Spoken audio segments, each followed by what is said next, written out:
Ciao, I'm Julia K. I'm glad you are here. Nobody has visited me in ages. It's been years now. I must tell you my story, but I don't know where to begin. There is so much that I should start from my childhood, but my memories of these times are vague. I only remember the summer of 1929, when they sent me off to stay with my nanny.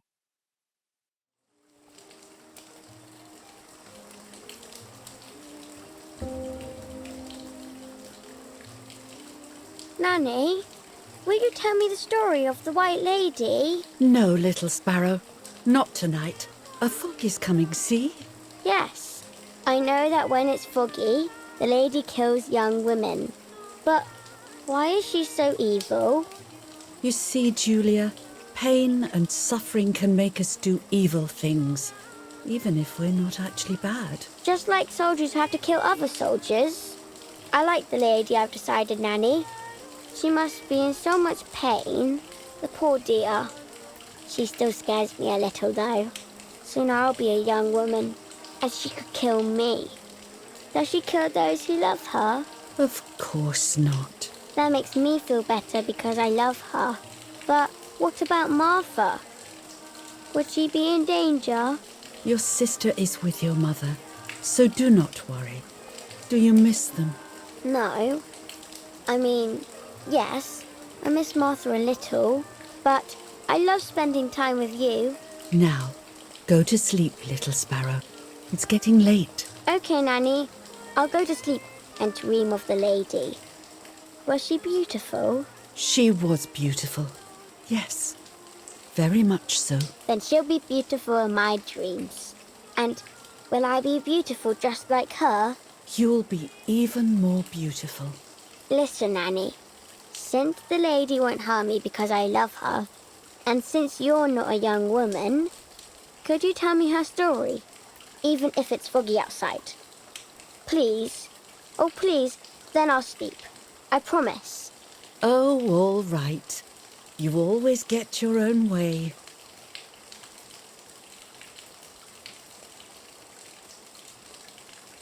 I loved Nanny and I loved that story. Every time I heard it, it sounded like a new and more mesmerizing tale. Every night I would ask her to tell me about it, even though it scared me. Even now I can remember every single day of that time and how happy I was.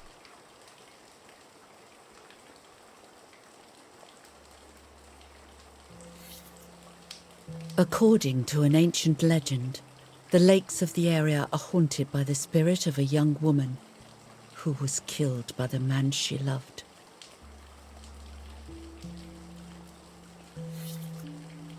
She was expecting a lover's stroll by the lake, gazing out at the old tree growing on the lake's island.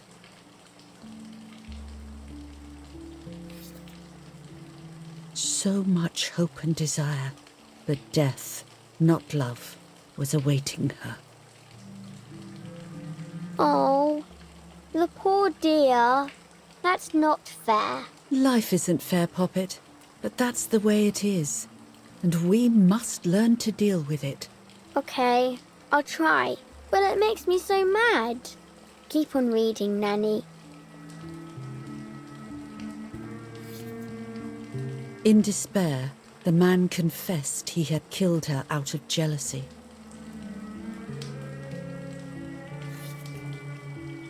So he was hanged on the small island, in the middle of the very same lake where he had killed the girl.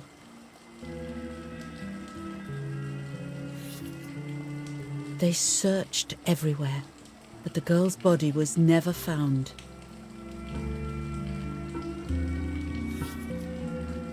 Since then, her spirit, known as the White Lady, has been imprisoned in the depths of the lake. She grieves eternally for the loss of the man she loved. When fog arises, the White Lady is known to leave the waters of the lake and roam the woods, looking for her long-lost love in vain. Within the fog of dawn, Hunters have claimed to hear the wailing of a woman in the distance. I'm a little scared of this story, even though I like the lady. Should I stop reading, my little sparrow? No, Nanny. Daddy always tells me that fear must be faced. Go ahead. Okay, honey.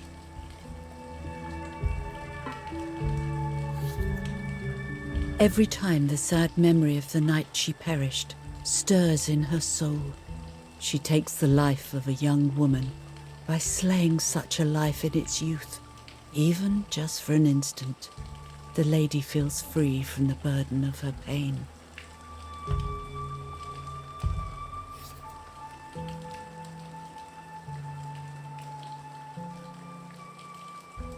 Good night, Nanny. Good night, my love. I spent almost 3 years with the nanny, but when I came home, I quickly forgot how to be happy. My memories do not return until 15 years later, in 1944, when I stayed in that house. I enjoyed setting up cameras in the woods by the lake. My father created a device that attached to the cameras. It would make them take pictures at set intervals. I was trying to photograph animals, or whatever else was in that damned place.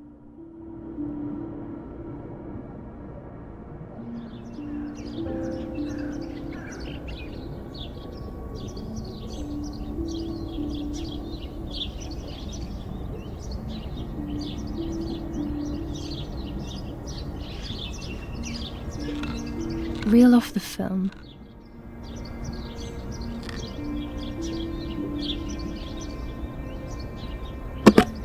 Open the camera. Remove the old roll of film.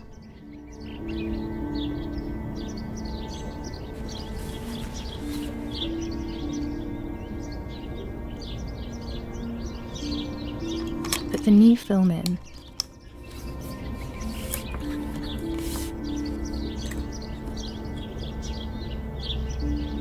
Close the camera. Load the film.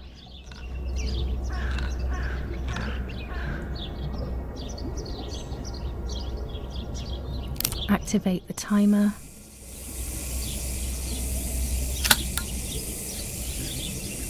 Almost ready. Now to bring the image into focus.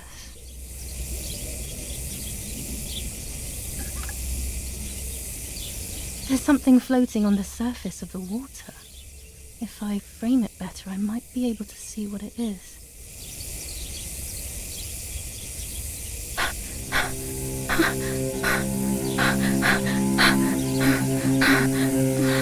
What? Is that a person? I must help them.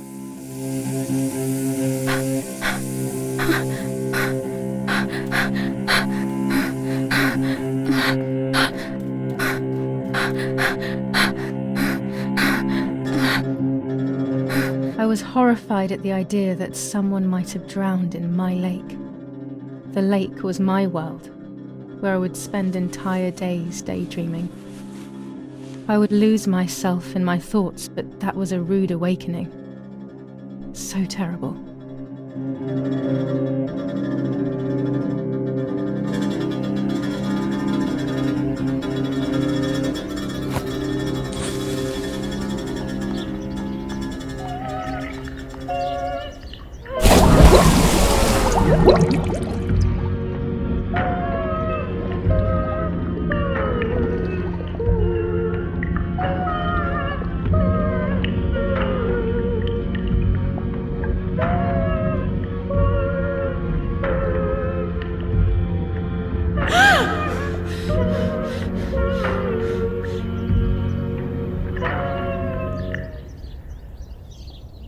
I instantly noticed that the person was wearing one of my dresses.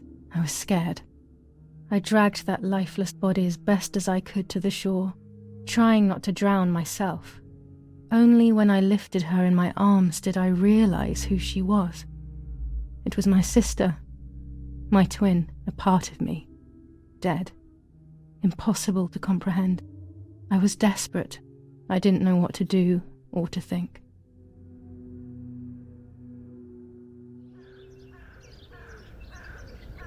have to stay calm. Martha is not dead. It's not possible. It's not true. There's no need to worry. Everything is fine. Everything will be fine. Martha, February 26th, 1923.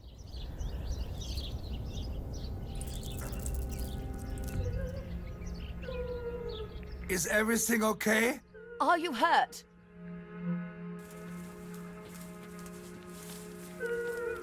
What are you doing? Go, Eric! Run! My parents ran towards me. My mother hugged me. She, who detested me, was now cuddling me. Her warmth filled me with life, and the pain became bearable. I felt protected. "Martha, are you okay?" she asked me, speaking slowly in order to let me read her lips. She thought I was deaf. She thought I was Martha. I didn't want the moment to fade, so I meekly nodded my head. I didn't realize I had done something that couldn't be undone. I would have to pretend to be Martha forever.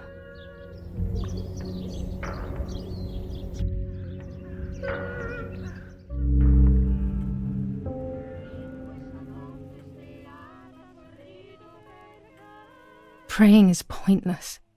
It's just a way of soothing your conscience by trying to ease the pain. But I don't want the pain to ease. What would I be left with then? Eric, did you remember to light the candles in the hall? People will be here soon.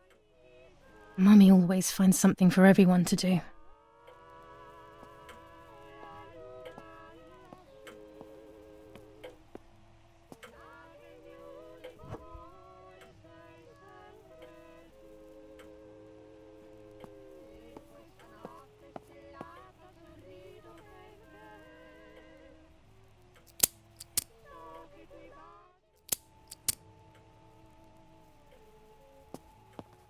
When you're done, can you come and get the flowers, please?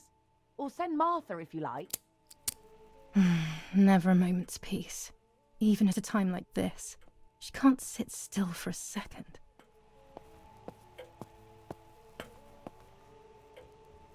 Daddy, Mummy, and my grandparents. It seems almost impossible that Father is a soldier. Mother would have been more suitable if she wasn't a woman. Daddy's oboe. We were preparing a really nice duet together. On the rare occasions he's at home, that is. Is someone coming to get these damn flowers? When Mummy asks for something, there's no escaping it.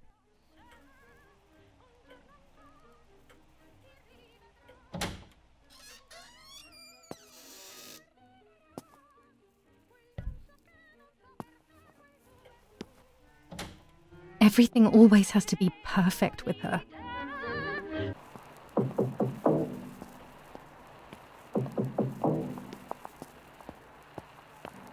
Parla Londra.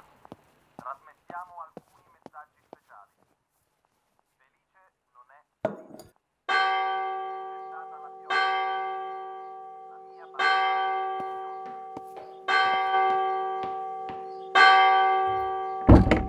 What's happening? Who closed the door?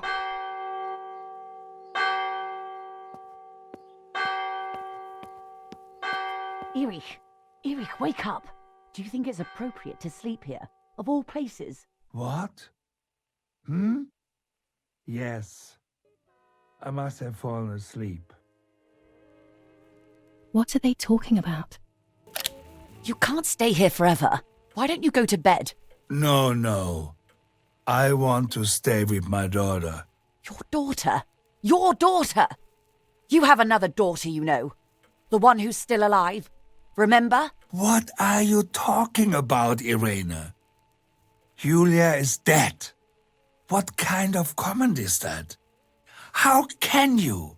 You should be thinking about Martha. Julia harmed Martha. You know that, right?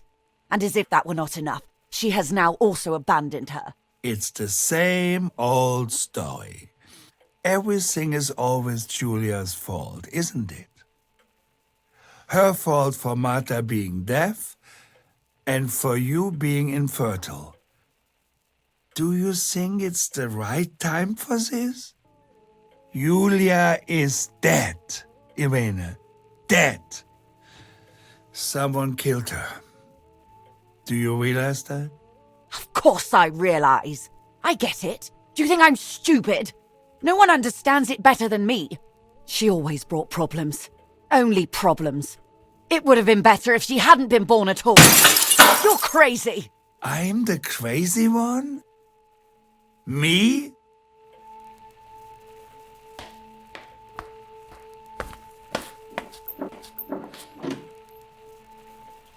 They have done this to get at me, yes.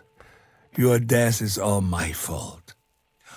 All I could ever do for you was hurt you, Julia. My poor, sweet, crazy girl. What will I do without you? What will life be like now? All the time I didn't spend with you. But now I'm home. We can go fishing together. We can take pictures of butterflies. No. We can't do anything together anymore, can we? Nothing. I miss you, Julia. I miss you.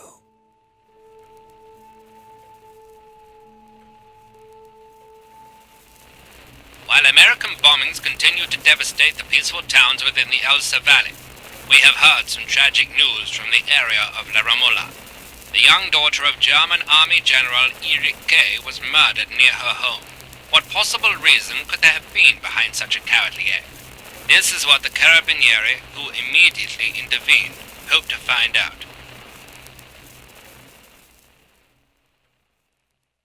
Mother didn't seem to suffer from the situation. All she cared about was that my death was so painful for Martha. But not having me around anymore must have been a great relief to her. At the end of the day, it was better for everyone that it was me who died. And it was better for me too that people thought that. But the guilt began to consume me. That's when I started having horrible nightmares.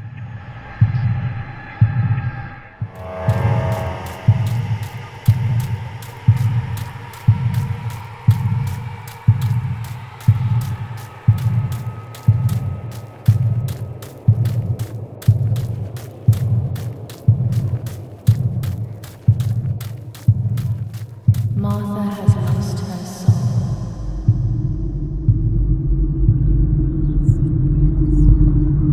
Martha has lost her soul.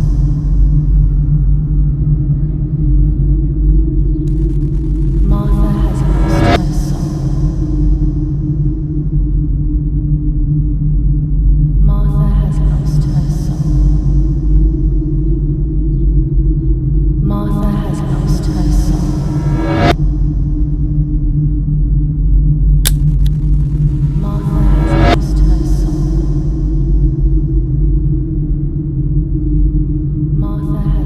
her soul.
It was just a dream.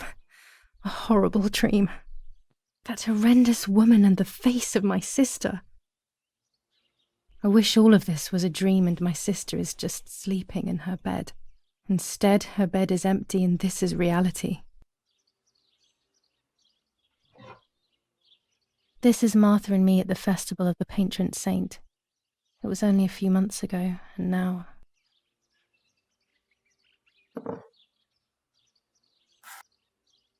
Martha had asked for a picture of me to put in this frame.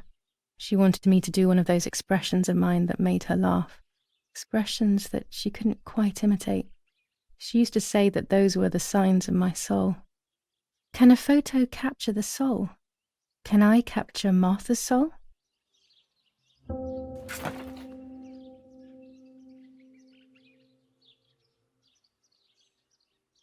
Scary fairy tales. Everything seems to be scary lately. Yet everything here is so beautiful and bright.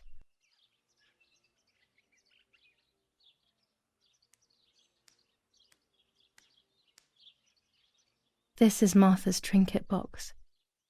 It could contain something that will help to figure out what happened.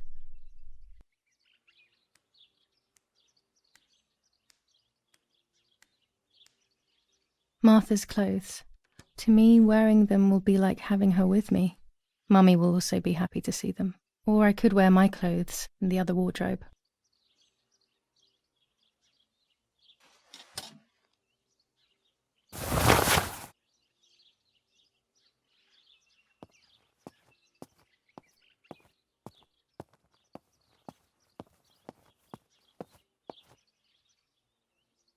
Oh gosh, if Mummy sees this picture, she'll throw it away for sure.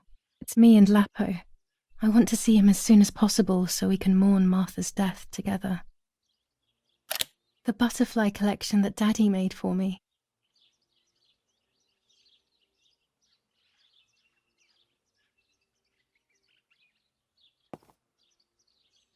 I still like to have the books and games from when I was little with me.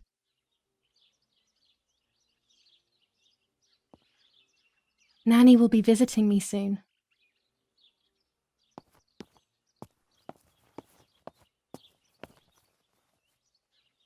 Everything I need is always in my bag. Before I leave the room, I should probably take a good look around.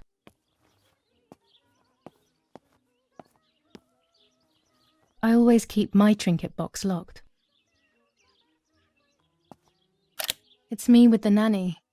Or maybe it was Martha. No one can remember.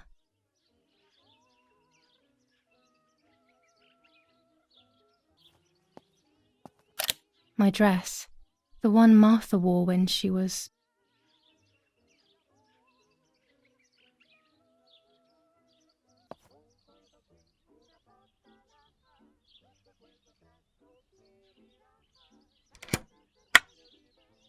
Here is my diary.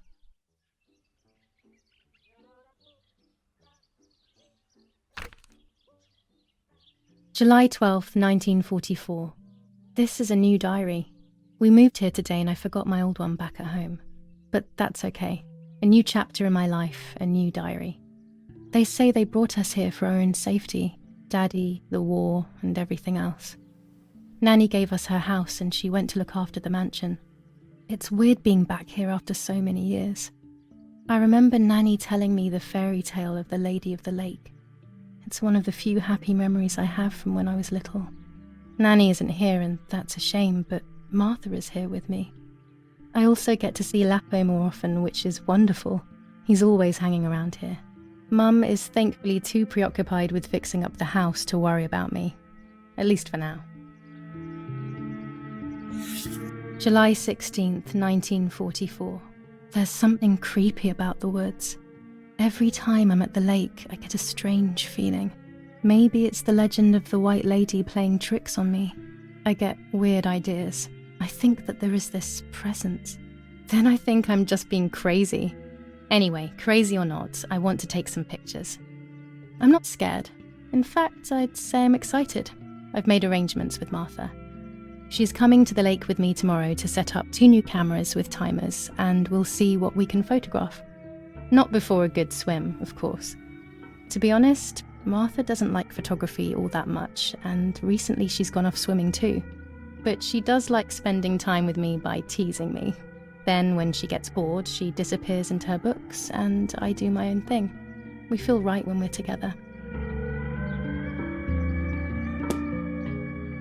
Yes, Erich, I'll be right there. I'm just going upstairs to call Martha down for breakfast. Fine, but I'm not sure we should let her sleep all day. What do you think? What did you say? Okay, I won't wake her up. I'll just turn on her light. So when she wakes up, she'll know when to come down for breakfast. They really think I'm Martha and I can't hear them. I need to be careful not to talk, or I will be in serious trouble.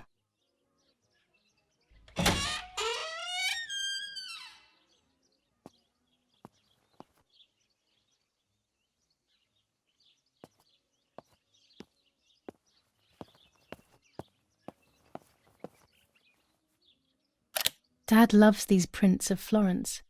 I find them a bit sad.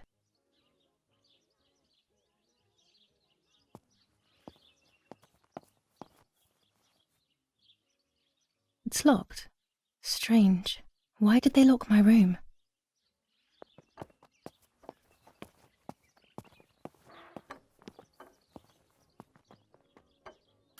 Mummy's family coat of arms.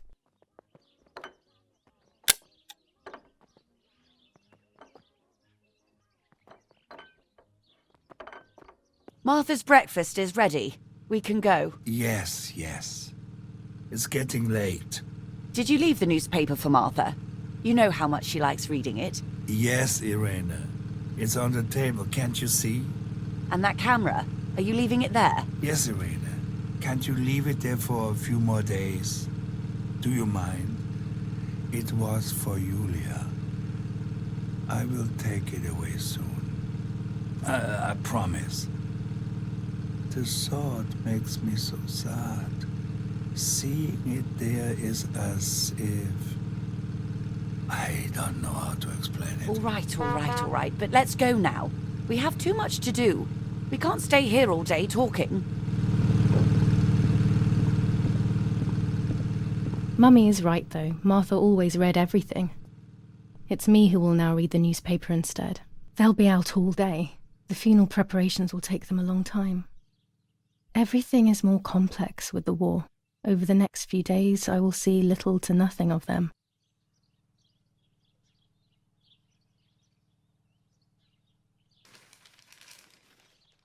Brutal assassination in San Casciano.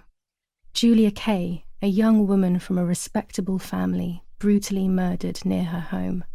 Carabinieri investigates. A possible political motive emerges. Martha was not killed by politics or war. She was killed by something much closer and much less clear. I will find out the truth. Firm bulwark even in the skies. 159 aircraft of the Germanic defense shot down in 24 hours. Major Russian operation northwest of Jassy. Enemy convoy lost in the Mediterranean. 2 destroyers and 6 merchant vessels sunk. Julia Kay. Distressed but supported by faith. Irene the mother, Erich the father, and Martha the sister sadly announce Julia's passing.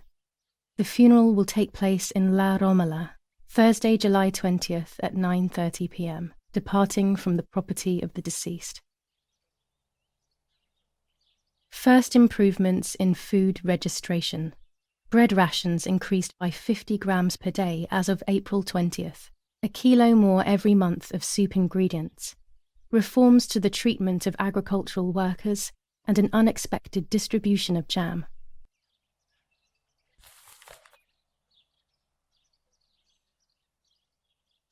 Chocolate, a privilege for few people in these times.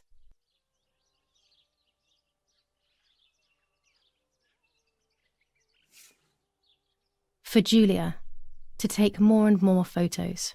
Dad. I can verify that the camera is still working by taking a photo. I could photograph a sparrow. There are so many of them out here. Bread, butter, jam, and coffee. Martha's typical breakfast. I prefer honey and milk, but I'll have to adapt to her tastes, obviously.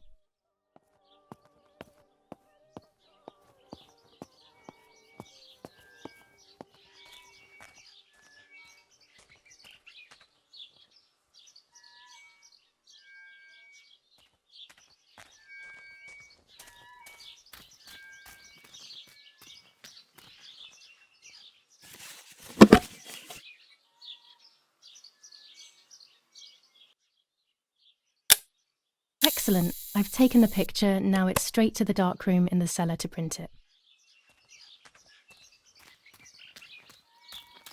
Daddy recently became a general in the German army. He used to take pictures on the front lines, but now he gives me the materials to take photographs instead. Now that Martha is gone, only this camera can fix my ideas and my memories. I can't allow myself to forget. We are so lucky. In these difficult times, pantries are empty and people are going hungry. But with a German general for a father, food is never scarce.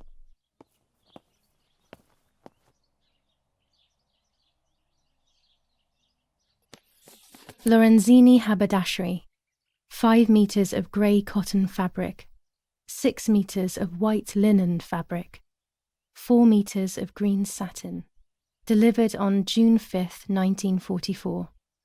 In the event of an issue, contact us on the number 6987. And this red fabric? It's not been mentioned. Could this also be one of Mummy's, or could the nanny have left it here?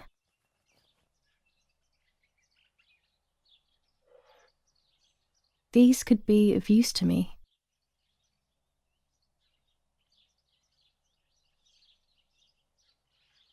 Mummy's sewing machine. She learnt how to sew because nobody else could do it to her liking. Mummy's medicine. Will they do her any good? This fabric is not new to me, yet I do not think I have ever seen it in the house. Our wine. Daddy is so proud of it.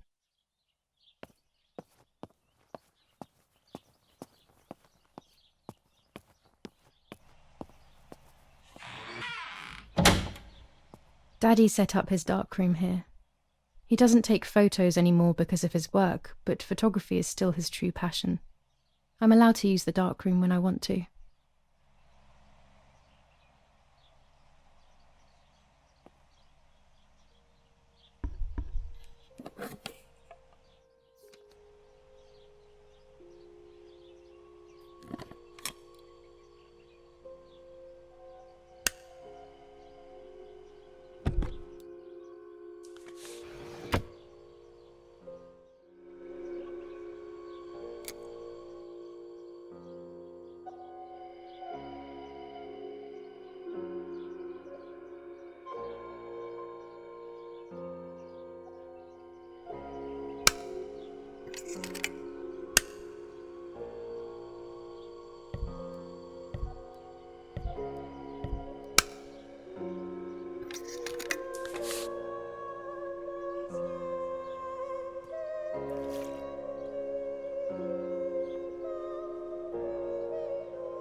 Not a bad photograph.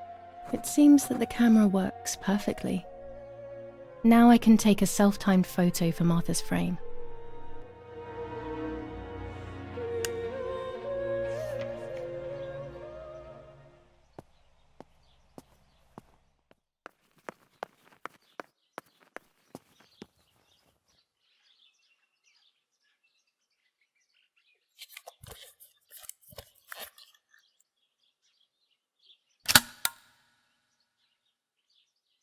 Camera is set up with the self-timer.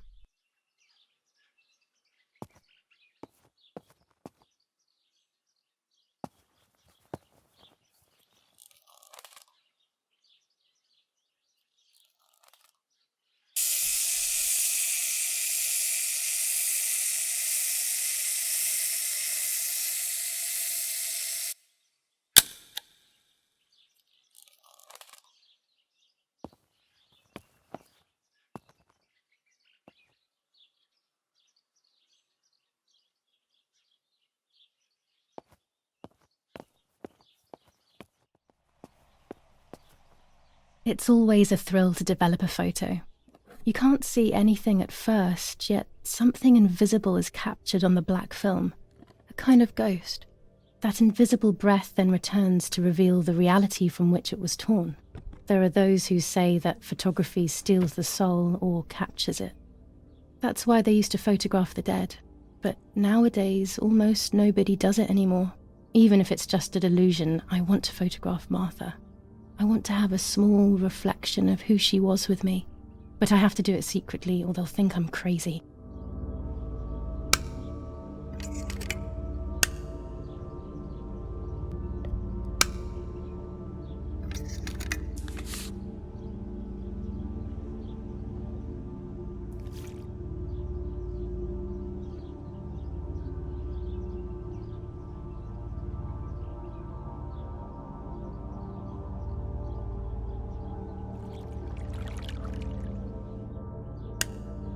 Yes, this is me. No one was ever able to tell us apart. But I never had the slightest doubt, and nor did Martha. It's strange how what identifies us most deeply is not visible to anyone. I was obsessively thinking about Martha and what had happened, but suddenly a thought took control. The memory of that day at the lake was becoming more and more like a dream when, after awakening, the image becomes more and more faded. Could it be that the memories were a figment of the mind? Had I been the one that hurt my sister? I had always envied her, and now I had taken her identity. I experienced a suffocating pattern of thoughts. I decided to go straight to the lake to retrieve the film rolls. They would tell a different story, I was sure. But deep down, I kept hoping they would confirm my fading memory. Of course the door is locked.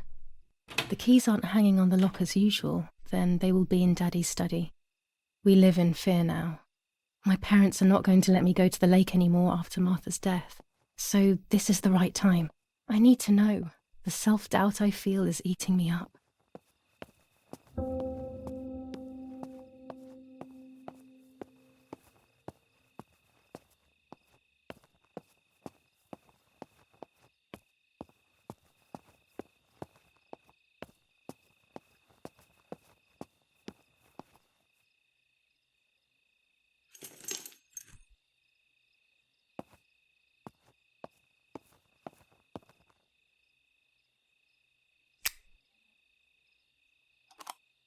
Here's the camera flash. Now I can photograph Martha even in the dark.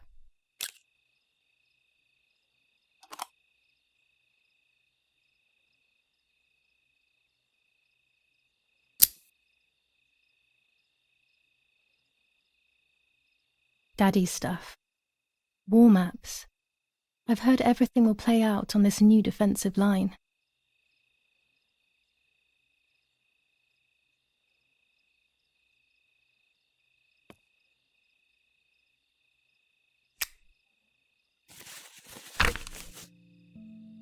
July 18th. Everything has changed.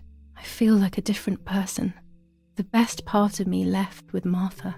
My enthusiasm, my desire to live, and the will to joke around. I find myself alone, left to my own devices, confused with no desire or expectations. I was handling the cameras at the lake and there was a floating body on the water. I don't remember what I was doing before. Yet another memory lapse. That lifeless body was Martha's, my sister. Mummy ran up to me and hugged me, thinking I was Martha and that I, Julia, was dead. I didn't correct her mistake and now it's too late. If they find out I have been fooling everyone, I don't even want to think about it. I feel terribly guilty pretending to be Martha, pretending to be deaf. I took the photo for Martha's frame. I know it's too late now, and I felt incredible pain placing the picture. I said goodbye to her forever in that moment. I realized she was gone and there was no going back. I must do one thing for Martha. I must find out what happened. The partisans couldn't have killed her. That's just ridiculous. Lapo is my friend and he is one of them. He loved us so much. We know all of them, so it's just impossible.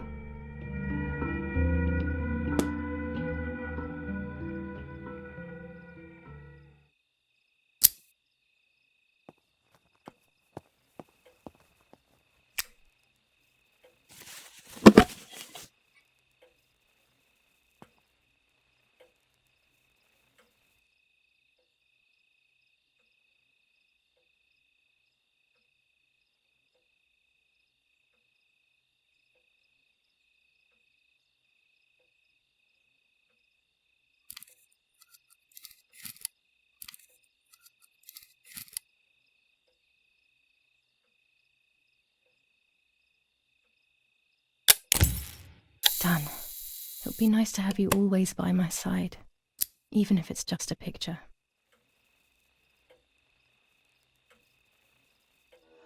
What the hell? For a moment I thought I saw... No, that's not possible. It must be this whole situation making me see things that don't exist.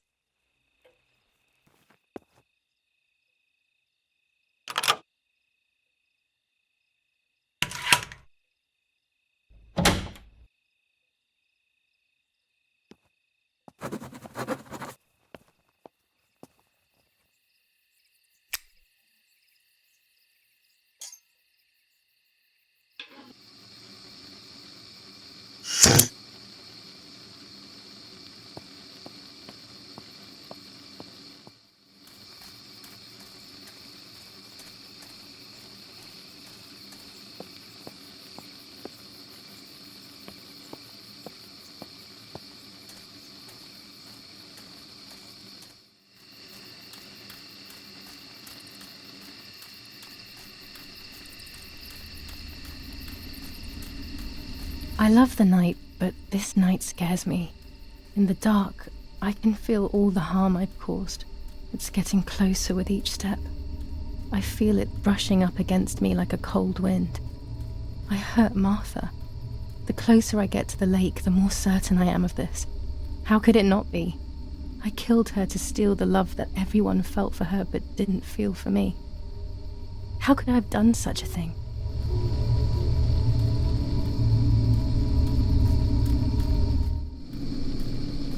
Oh no! Damn lamp! Luckily I still have my lighter with me.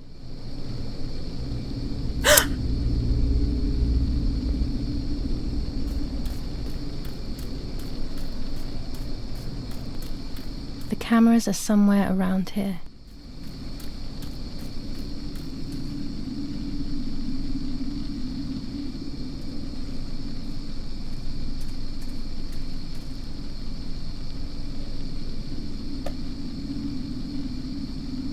A shred of fabric here in the woods. How strange. Let's take a photo of 2 cameras left.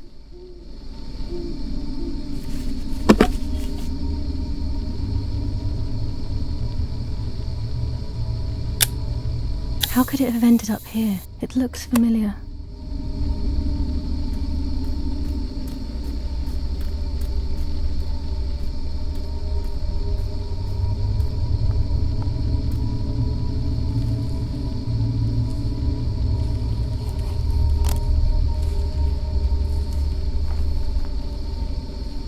one more camera to collect.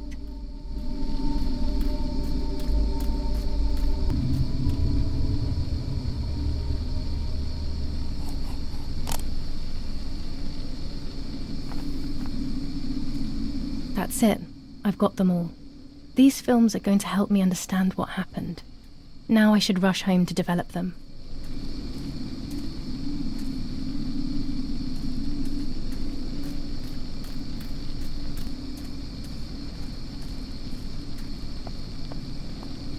Julia. Julia.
Oh, yet another nightmare. She entered my dreams once more. Maybe she wants to talk to me. What am I saying? Fairy tales coming true. Yet I feel... No, these are the thoughts of a crazy person, and I'm not crazy.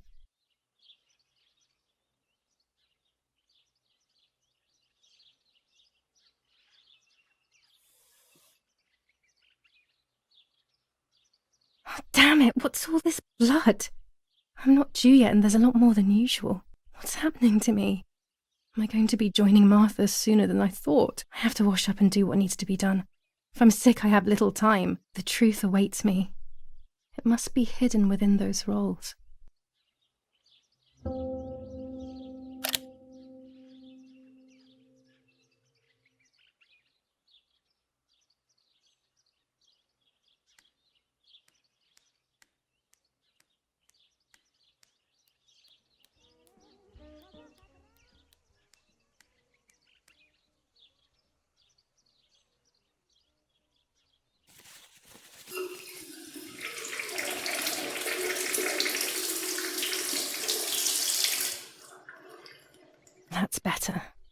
But I still don't understand all of that blood.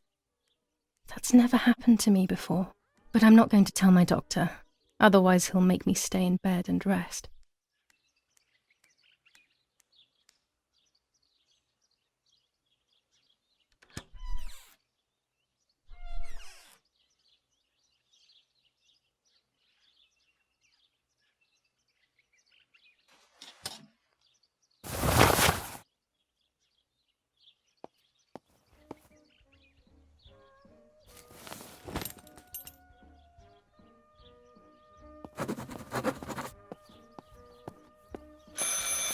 It's very rude, but I could pick up the phone and listen to their conversation.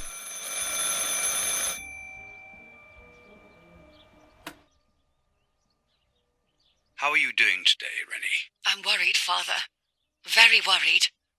We found more partisan tracks in the woods, right next to the house. That Lapo, I suspect he may be involved in the death of... No, please don't say that. It's not possible. I know the boy and I don't... Father, anything is possible in these dark times. Anything. That boy didn't even come to say goodbye to Julia. Didn't they love each other dearly? He must be terribly scared, and Julia always used to say that. Yeah, sure, she used to say they were just friends, but you know too, right? Friends are not supposed to do such things, Father. Or are they? But anyway, you're defending them both. You, my husband, and even the nanny who, deep down, is a good woman. The nanny? I believe the nanny is the one who hurt Julia. With her evil passion for those cards. They are cursed things. I hope you made them disappear. Of course. I keep them safe in my room. Anyway, you must forgive me, Father. I have to go. They've come to pick me up. Have a good day. You too. Lapo's involved in Martha's death. My mother is losing her mind again. How could anyone even imagine such nonsense? And Don Attilio, he is a great friend, but what a weird view. Those cards are just a game, but most importantly, they're mine. Why on earth did they take them from me? New ordinance for the safety of citizens. From this moment on... Pervertin again. I feel like these pills do nothing other than agitate her. All windows, including cellars, house entrances and doors... Romola, 15th of July 1944. Dear Mrs. Irene, I'm writing to let you know that all is well here at the villa. Thank you for being so considerate and caring. I apologize for the simplicity of the housing you were forced to live in. I also locked the room where the little one used to stay as requested. I've left you the key. It is the one with the pink keyring. Try to stay safe. Best regards, Nanny. Why on earth did Mummy have that door locked? It was my room. What is she trying to hide? Including cellars, house entrances and doorways, must remain closed night and day. The population are advised to stay in their cellars. Dear Mother, this is hard, but I have something to tell you. I found out that Julia is pregnant. Go to the lake tomorrow morning at 7 and watch her as she bathes. You'll see that her tummy is growing. Martha. What? I'm not pregnant. Why is everything becoming even more confusing? I'm searching for an explanation, but instead I'm left with more questions.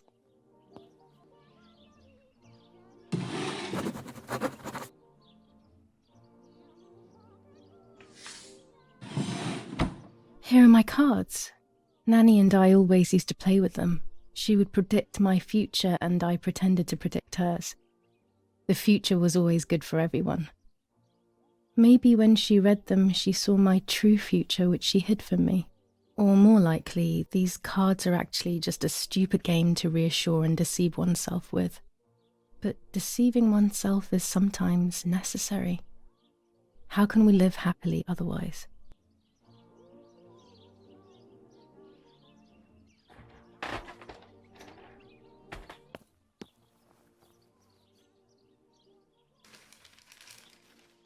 The Superior Commander of the German Federal Armed Forces announces 1.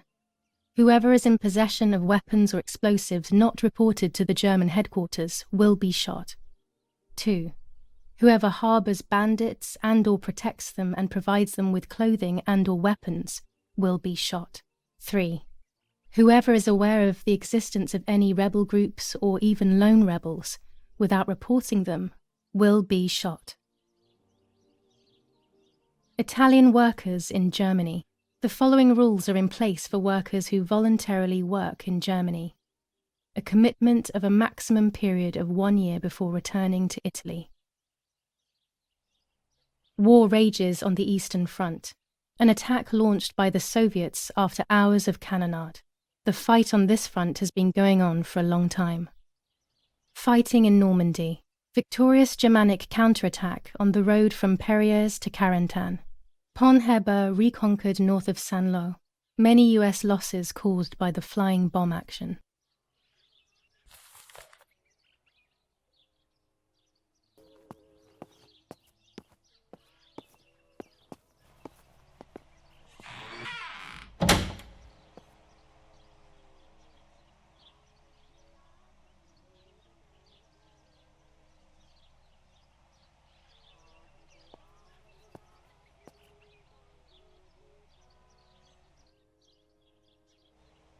A lens and a roll of infrared film. They can photograph what the naked eye cannot see.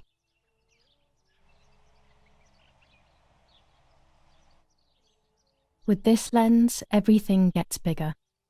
With this lens, I can shoot very close up. Blue filter, ideal for indoor photos. Red filter for super high contrast photos. This lens increases the framed area. It allows me to fit more into the image. Orange filter. When there is fog, it improves the image by giving it some contrast. I have to be careful and keep the volume down as I listen. I must go unnoticed. I am meant to be deaf after all. Ready? Julia? You ready? Sure, Daddy. I'm good to start. I've already started recording. Oh, no, my voice will sound awful. No way, come on. Didn't you want to study singing anyway? No, I was young and stupid when I said that. Okay, ready? Go. Oh, how nice. It's the rehearsal for last week's concert. I never heard the recording. But I was right, my voice is awful. Cannot be called singing. Anyway, it's time I develop these film roles. I can't wait any longer. I wish I could just stop time.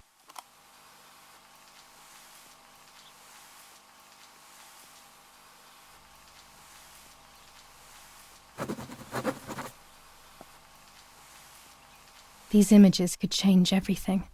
I cannot bear the fact that I may have hurt Martha. I would rather die.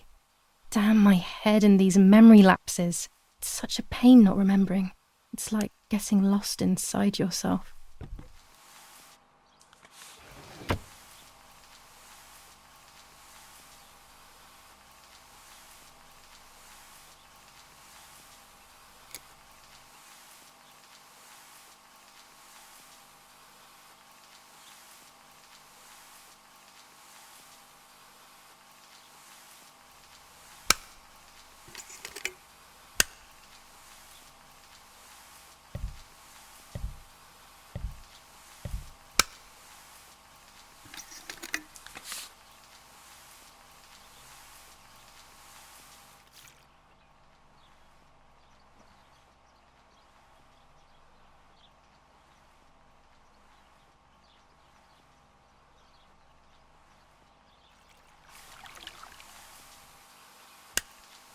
Yes, I've undressed and I'm about to dive in. This matches my memory.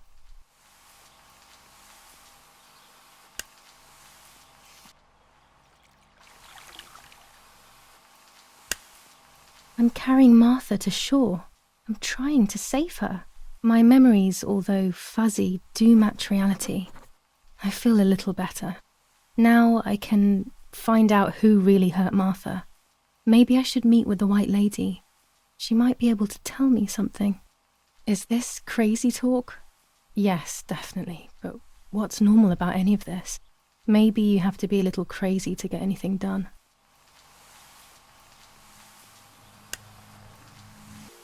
A photograph is both the present and the past, like a dead body. I don't know what I'm expecting. Maybe it's silly to think you can capture the soul of someone who has died.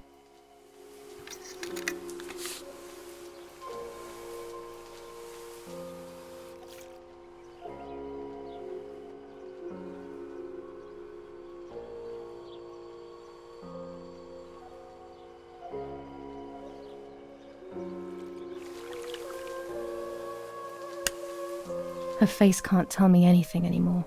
I know that, really. Her lack of expression scares me. I don't even know whether to keep this blank photo with me or just throw it away.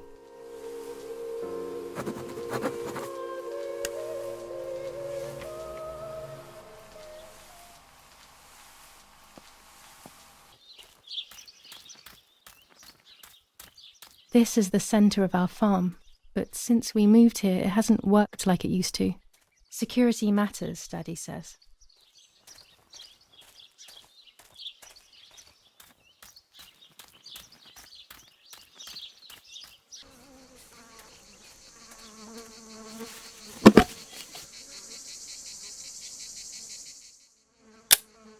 German soldiers.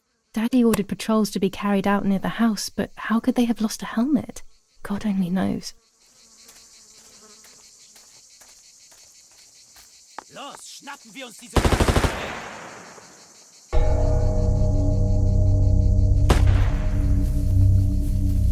Los!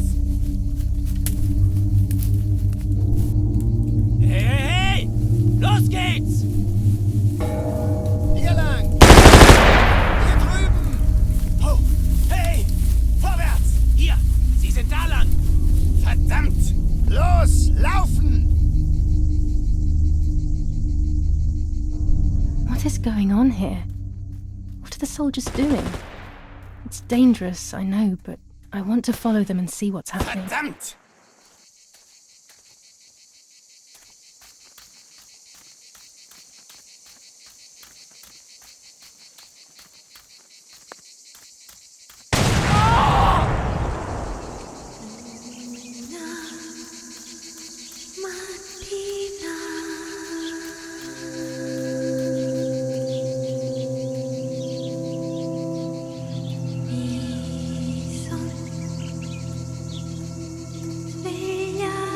Oh God, please no.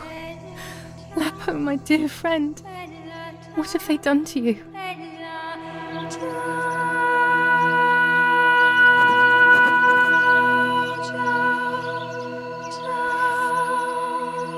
Your handkerchief was the symbol of what you believed in. At least that is left of you.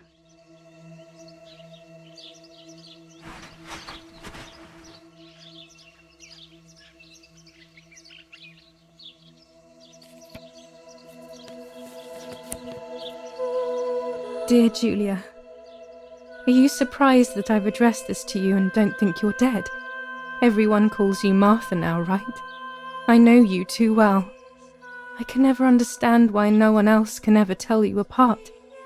Not even your own mother and father. Martha is gone and I cannot reconcile myself.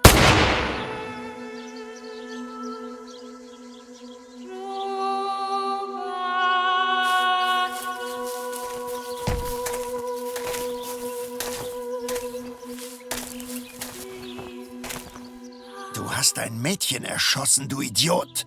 Scheiße, scheiße, scheiße! Was machen wir jetzt? Sieh mal, was sie um ihren Hals hat.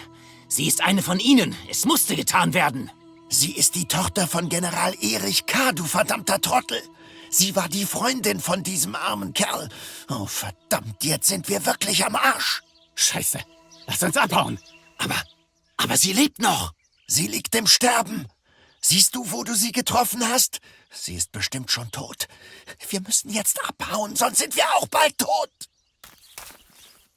I'm dying, I thought. But strangely enough, I wasn't afraid. In fact, I was almost relieved. When I returned, I found myself once again in the midst of a bad dream. One whose meaning I did not understand at the time.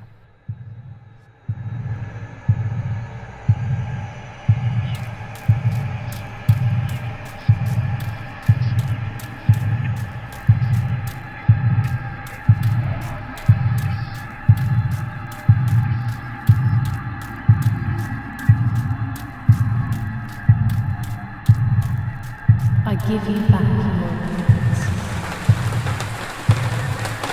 I give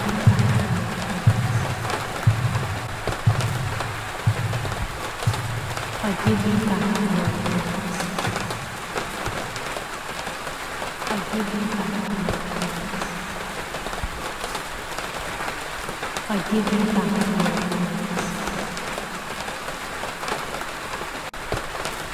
I give you back your parents.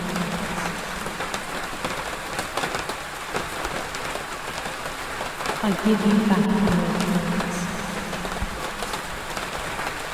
I give you back your parents.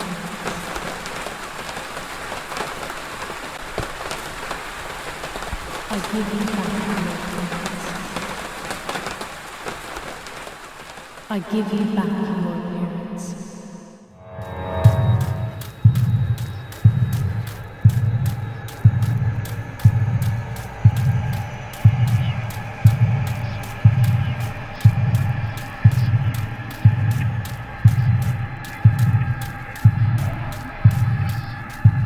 Now I see.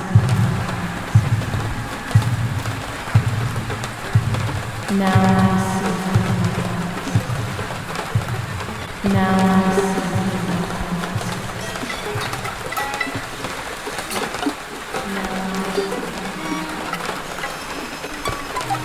Now I see.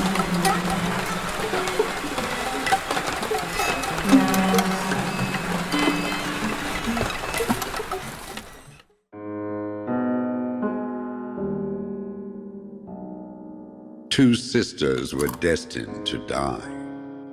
Julia, the first sister, and Martha, the second. On Julia's day of departing, identical twins stood before me, impossible to tell apart. They questioned my presence, since they were still so young. Julia must come with me, I demanded, but they both claimed to be Martha. I explained that Martha's fate was soon to be the same, and their games were useless. I didn't have time for it. The war was keeping me busy. But they didn't concede, and instead kept insisting. Can we follow you together? No, impossible. Are you sure Martha will die too? Nothing is certain in wartime. What if the wrong person went with you? Then you would have cheated death. One would die unjustly, and the other would simply be delaying her fate. They discussed amongst themselves, then hugged before one of them came forward. She stared in a determined, almost threatening manner. I guessed it was Martha sacrificing herself, giving more time to her sister. But I stayed silent, not to reveal their failed deception. No one lies to the face of their own death, so I asked how their choice was reached. We drew lots by throwing a medallion, she said quietly. They had trusted in fate. Oh, how naive they were. They knew fate plays by its own rules, which is true, but it is also my ally. Fate never would have allowed the wrong girl to follow me. In that case, my work was done. She must have been Julia. However, little to my knowledge at the time, that blasted medallion had the same name engraved on both sides, Martha's. So, my first assumption was correct. They were too damn smart, and had fooled both fate and me. One thing is for sure. I'll put things back where they belong. I will correct my ignorance and give fate back its blindfold.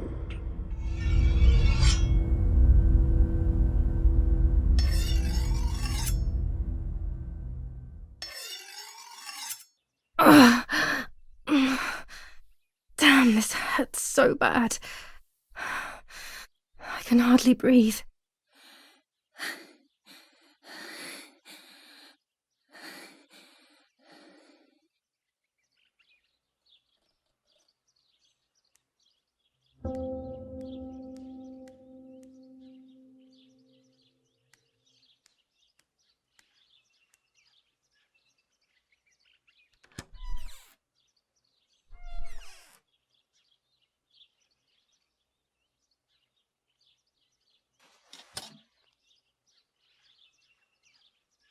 I would like to spend a moment with my sister, just me and her alone, before people arrive for the funeral and then take her away. No, my bag is not here. My diary. Lapo's letter.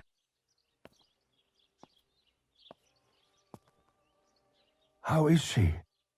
How is my daughter? Please, doctor. Please give me good news. It's a miracle she's alive, Eric, but she will be all right.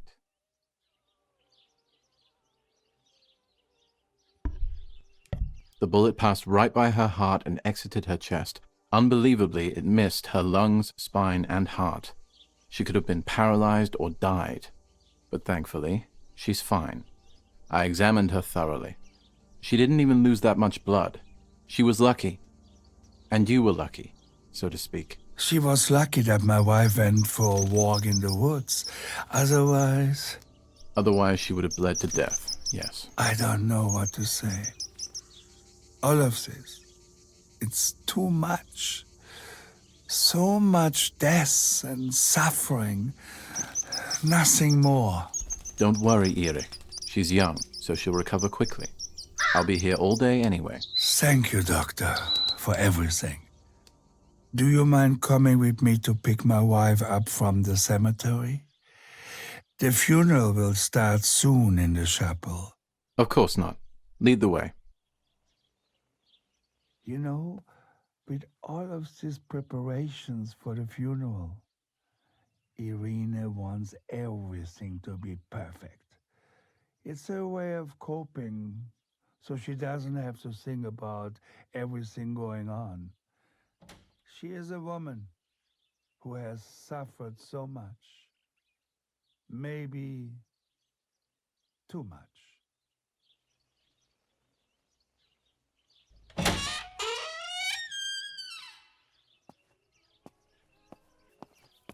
There's my bag. Thank God.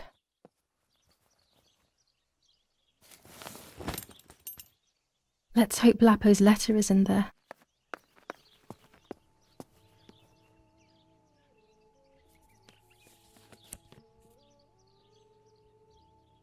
Dear Julia, are you surprised that I've addressed this to you and don't think you're dead? Everyone calls you Martha now, right? I know you too well. I can never understand why no one else can ever tell you apart. Not even your own mother and father. Martha is gone, and I cannot reconcile myself to that fact. I have to stay hidden, and sadly I can't run to you. Even if I would love nothing more than to hold you tight and cry together. No words. I just want to be close to you. Can we meet in the barn tonight? I will try my best to be there around midnight. Don't be alarmed, but if things get ugly, please remember this number, 6934. He knew he was in serious danger, but what about the letter? I had it in my hand when the soldiers ran off. Mummy found me, and if she's read it, well, she hates Lapo, and now she must know who I am. No, she probably would have left me there to die. She'd rather have no daughter than the wrong one. Before I passed out, I must have put it back in my bag. There is no other explanation.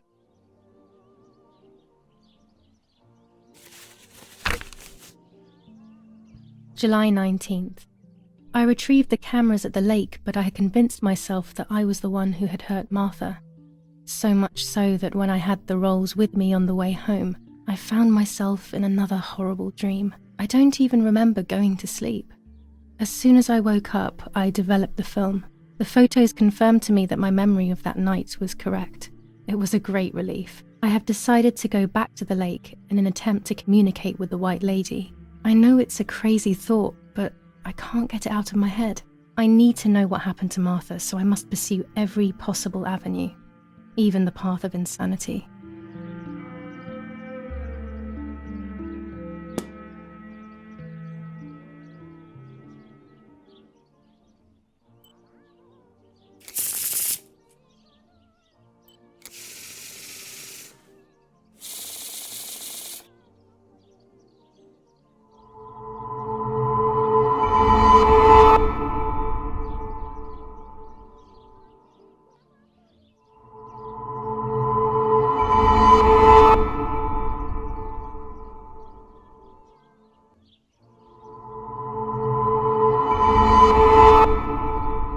to see beyond appearances.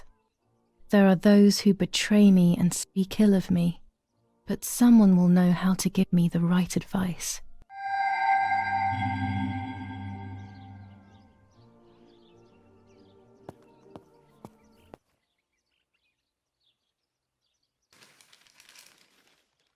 Attempted murder in La Romola.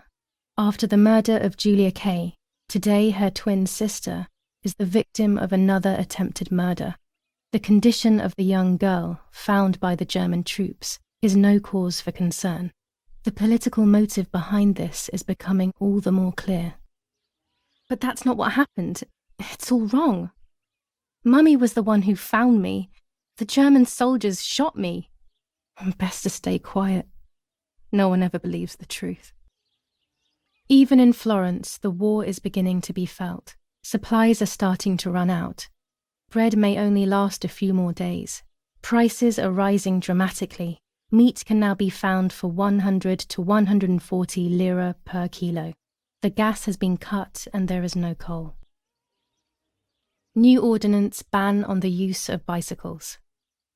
Over the last few days, cyclists have once again shot at members of the Italian armed forces and at civilians in the streets.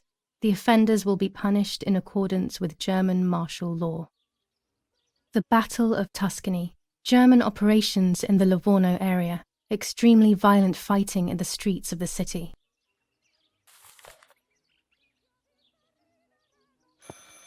I should pick up the phone but remain silent.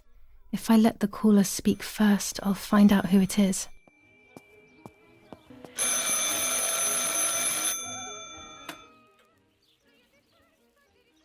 Hello?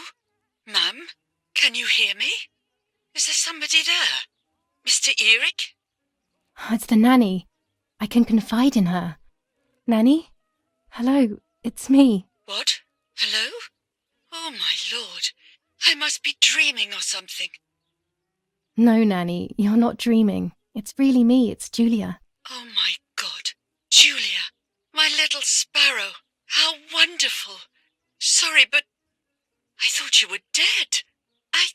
I saw you lying there dead. This brings me so much joy that... Actually, you must explain to me, my little sparrow. What is happening? I told Nanny everything that had happened. She was sad for Martha, of course, but very happy at the same time. I was the one she had a special bond with. I explained to her that I wanted to try and meet the White Lady, even if I knew it was a silly idea. But she didn't think I was a fool. Quite the opposite. She explained to me what I should do in an attempt to meet her. It was complicated. I noted everything down carefully in my diary. Who knows, maybe she did it only to keep me occupied, while deciding what to do with me and who to warn. I won't ever know, though, because that very same day, a bomb struck the villa and she died. They all died. We should have been in that house ourselves, but instead, poor Nanny. Bye, Nanny. I love you. Goodbye, my darling. I thought I'd lost you. Be careful, my little sparrow.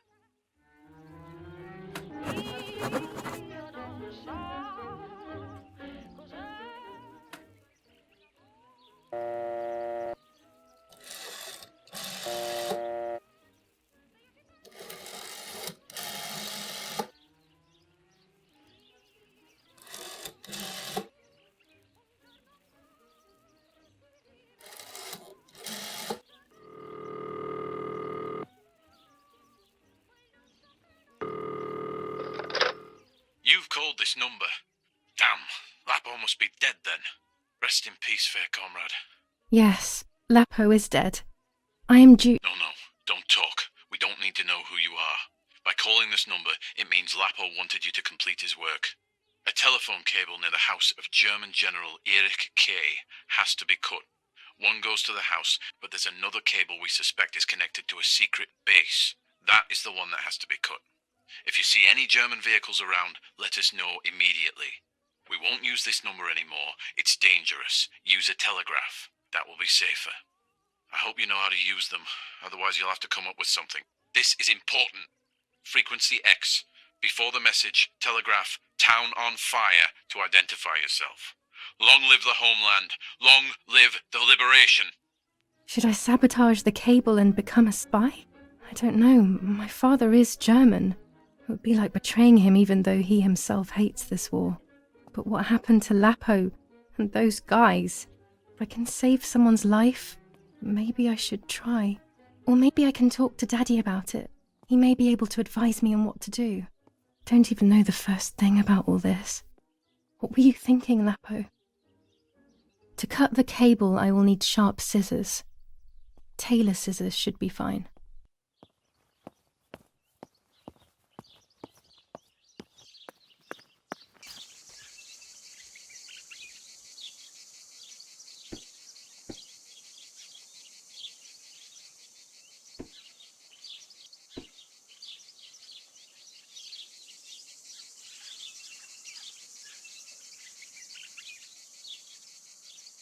A German tank! I have to report its location via the telegraph hidden near the cowshed. Daddy probably asked for a garrison after all that has happened. I should report its location via telegraph. This wire heads towards the house and then keeps going, so it must be the right one.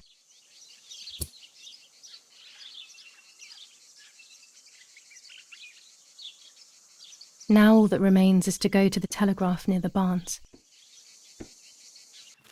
I was afraid of animals when I was little. I never approached them alone. The telegraph must be hidden in one of these feed bins.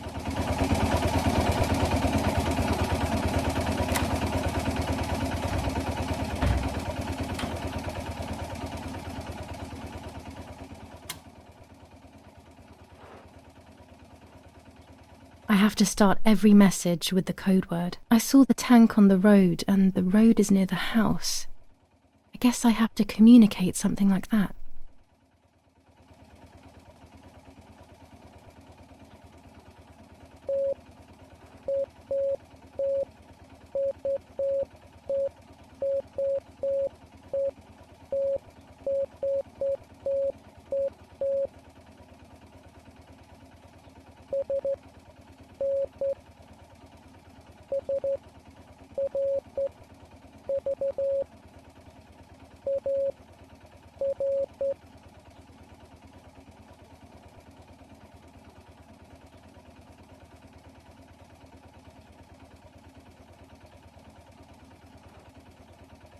They are asking me to find a map of the defensive line.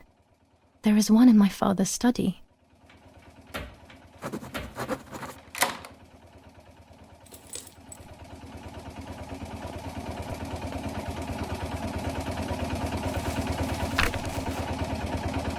Now I know what must be done to meet the lady. Nanny has explained everything to me. I must try to meet her early in the morning when it is foggy, or all will have been in vain. That's what the legend says. This is what I need to do. 1. I must re-invoke her loss by putting her into contact with her lover. To do this, Nanny said to look for his grave in the woods, but there are so many. Daddy always said that infrared photos can see what the naked eye cannot. Maybe then they also see ghosts. There wouldn't be anything strange about that now, considering I'm trying to contact one after all. How crazy. 2. A part of me needs to enter her world. A lock of hair would work, so I'll need scissors to cut some off. 3. I will need an object that connects her world to mine. I don't know what to do for this yet.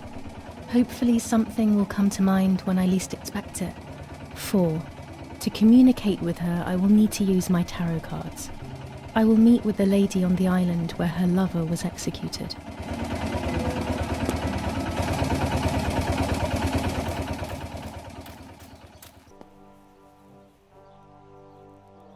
.25 ISO film. When the sun is high in the sky, it's perfect. When it's not too sunny outside, the 200 ISO film works well.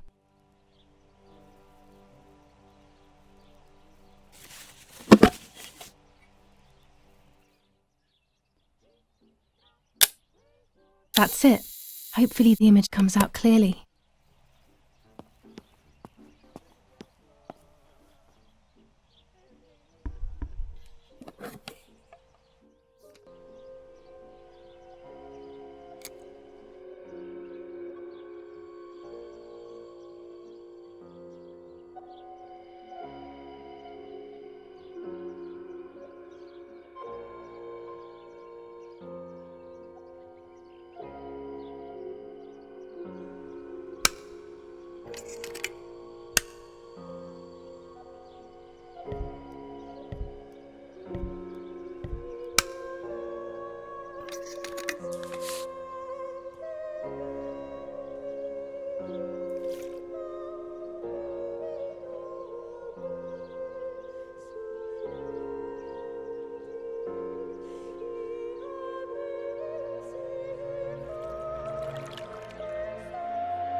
The print should be fine like this. You can see detail clearly.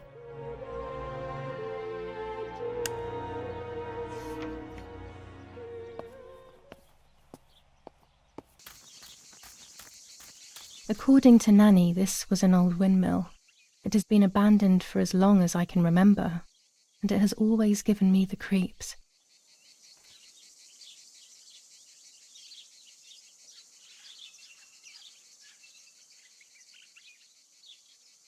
There we go. The photo is where they requested.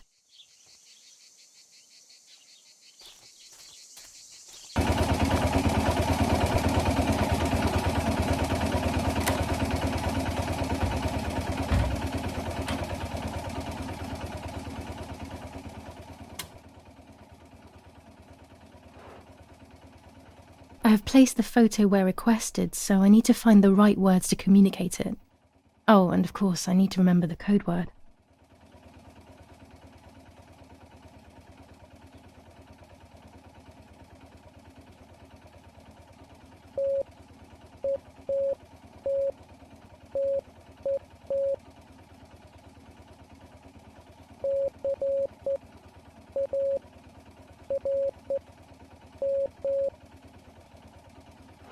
They have worked out the position of the tank.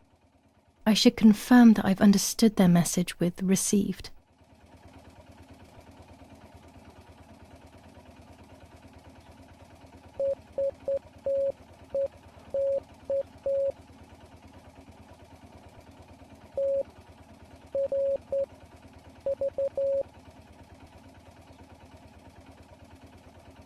Okay, so after I've been there, I will place a flag on the telephone pole near the house.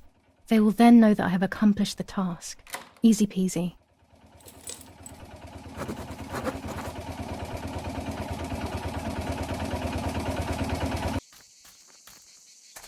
What is this place? This never used to be here.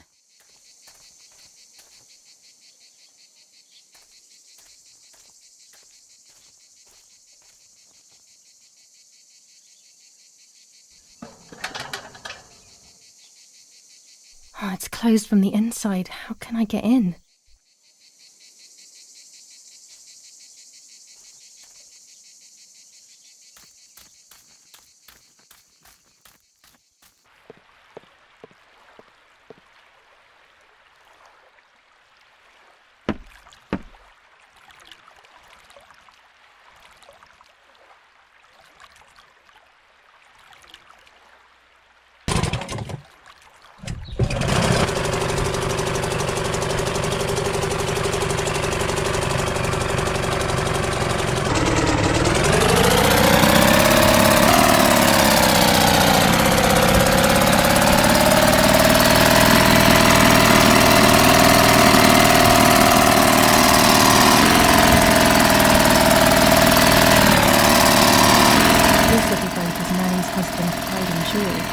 He used to take me fishing in it many years ago.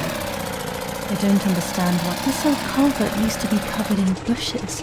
Someone must have worked in it recently.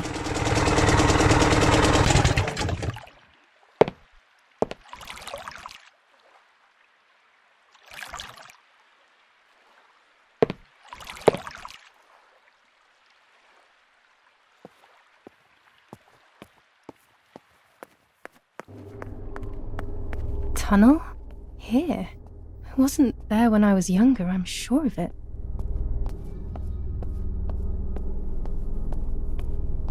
There's been a whole world underneath us this whole time.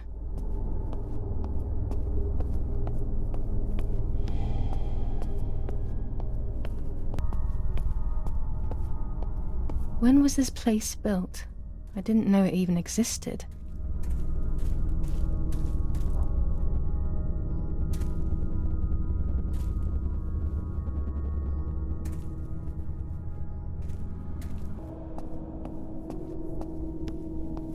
This place gives me the creeps.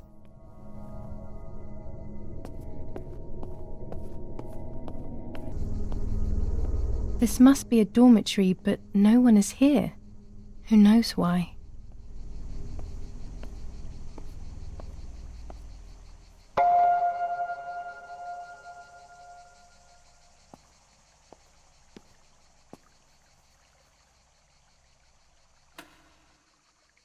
This telephone doesn't work. Oh, it's probably because I cut that line.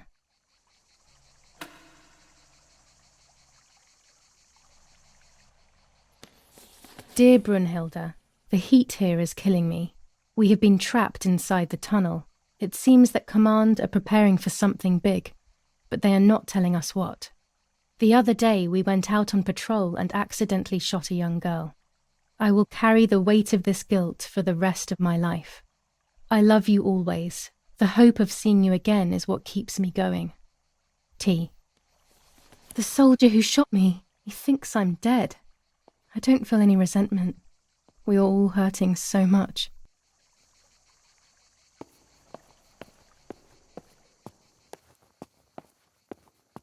Finally an exit. It looks like I'm back in the woods near the house. I need to find something to confirm that this is in the area. In the message they mentioned using a flag. I need to find something to confirm that this is in the area.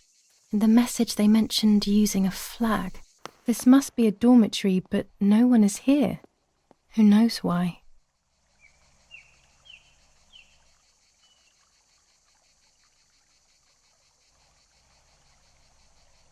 I will hang this on top of the pole next to my house. That will confirm these tunnels are in the area. My mission will then be complete.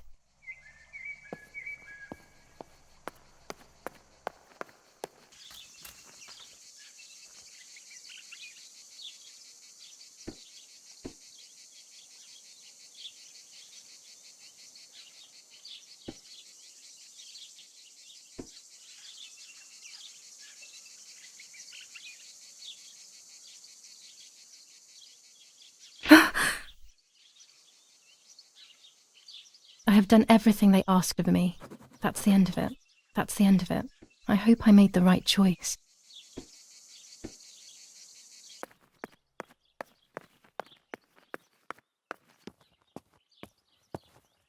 A tripod is necessary to take photos with long exposures.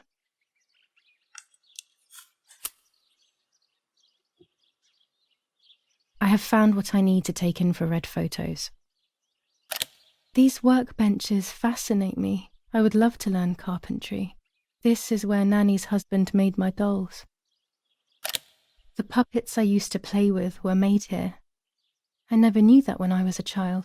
They always told me that a fairy brought them. I didn't really believe them, but it was nice to think that.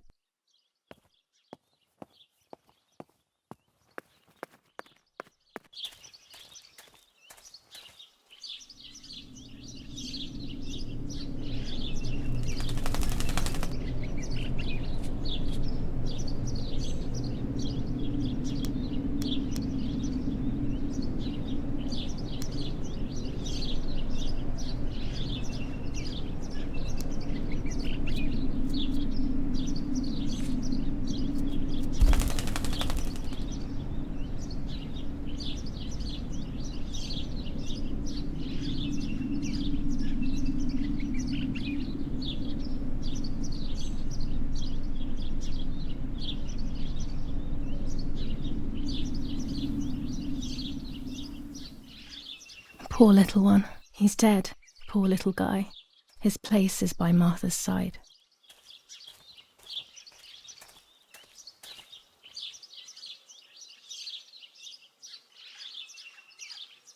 Nanny always calls me Little Sparrow. This is the part of me that died with Martha. It'll be safe next to her.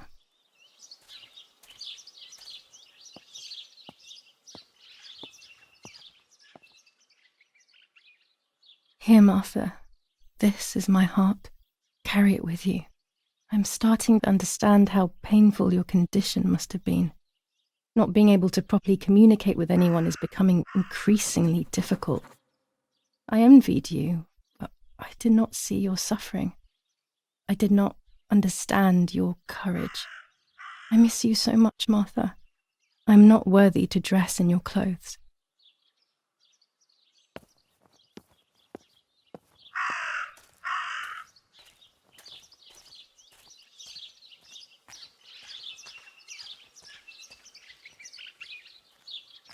That raven is making a big fuss.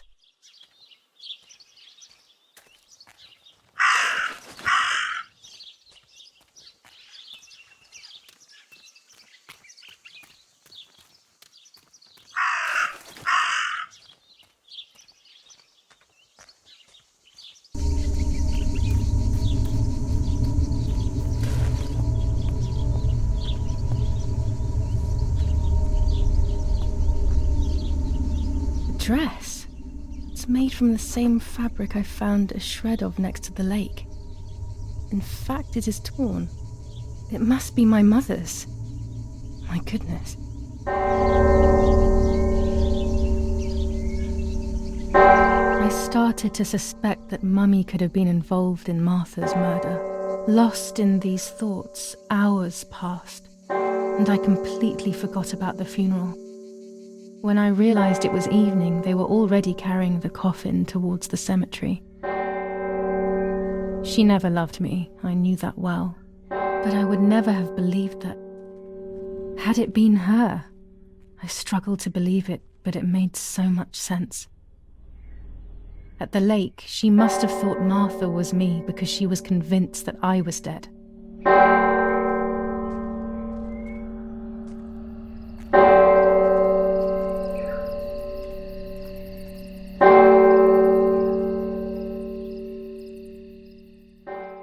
When the funeral ended, I felt an irresistible urge to play. I loved music. I started playing without thinking about the possible consequences. I didn't care anymore. I needed to feel alive, to exist again.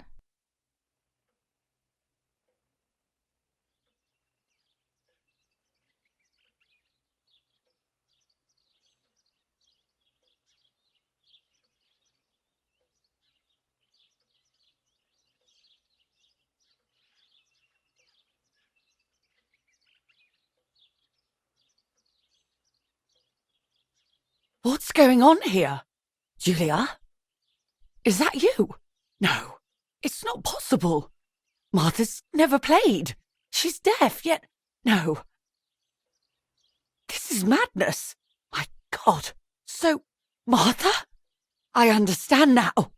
You can get all of the attention, right? You were jealous, weren't you? Because she was a wonderful girl and you're just a useless little slut. How did you manage to convince her? I get it now. But she talked to me. No, it doesn't make sense. I will have you locked up in an asylum. You hear? That's enough. You will pay for what you've done, you cursed lunatic. They will torture you to reveal the monsters in your head. Her words were as sharp as blades. I tried to tell her that it wasn't me. I showed her the photos I developed that proved my innocence. But she grew all the more angry, calling me crazy, and then she began to hit me with everything she had at hand. I closed my eyes as more darkness began to take over in me. Memories came flooding back. Not memories of actual past events, but more so of feelings. Feelings I had when I was little. They were scary. They were the fears of a little girl. Despite what had happened, I went walking in the woods early the next morning to meet the lady. The evening before, my father had tried desperately to console me. Talk to me, Julia. You know I love you. I just want to understand what happened. I am happy you are alive. Even if we have lost Martha, your mother was just in shock. She didn't want to hurt you.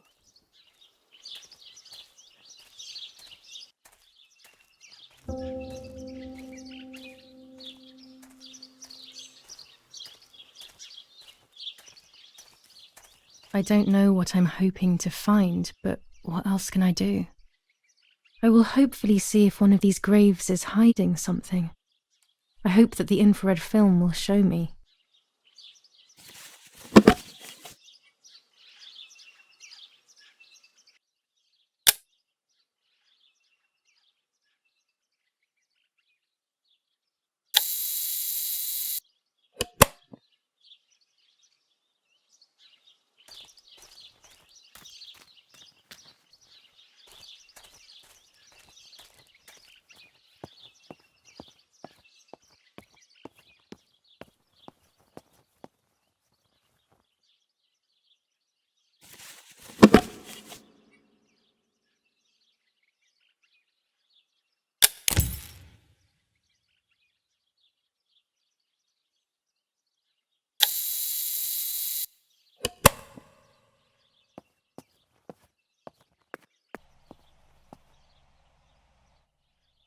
The yellow filter.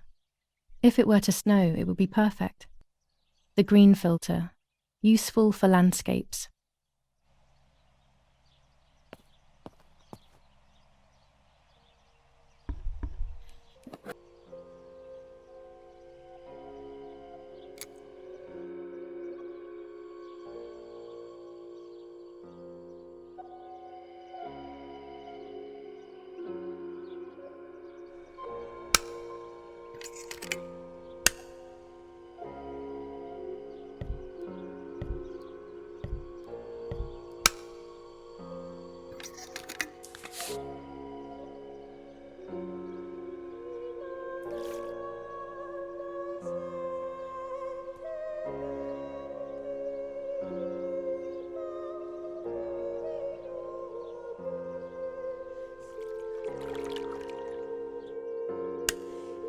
There's the grave I've been searching for, and the spirit of a prisoner. Just like the White Lady, he's trapped in this world, but they can no longer meet one another. Evil is separating them.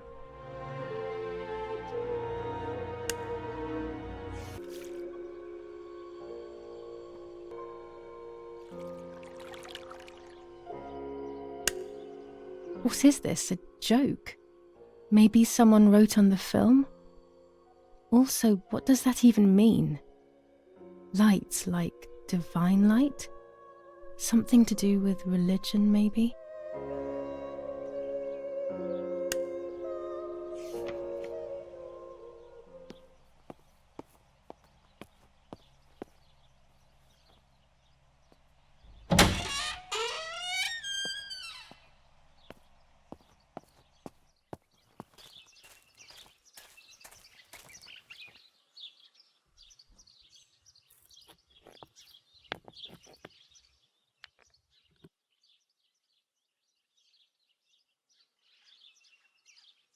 If I wear this, it should allow me to make contact with her.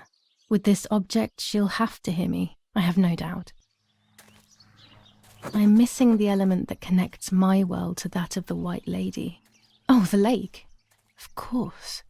Why didn't I think of it sooner? The dress that I threw in the bushes that cursed day. It's been sitting beside the lake for a few days now, in a world that is both mine and hers.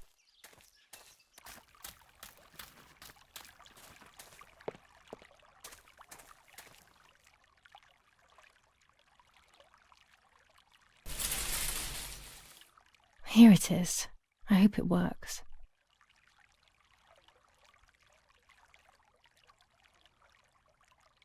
Now that I have everything I need to communicate with the lady, I can finally go to the island.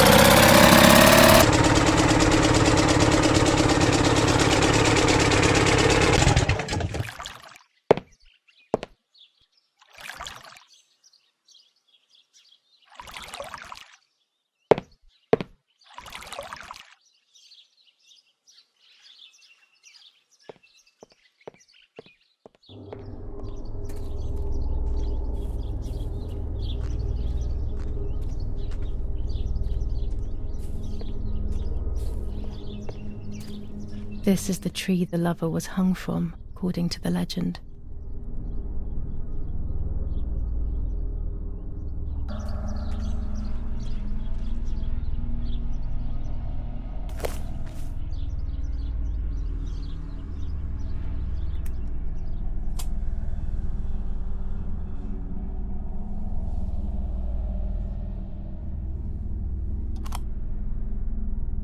A roll of film. It's the one that I was taking out of the camera just before I discovered Martha's body. It should contain shots from before that moment. With a bit of luck, one of the shots has captured the moment of Martha's murder. I will then finally have an answer. Was it really Mummy? I will develop it as soon as I can, but now it's time to speak with the White Lady.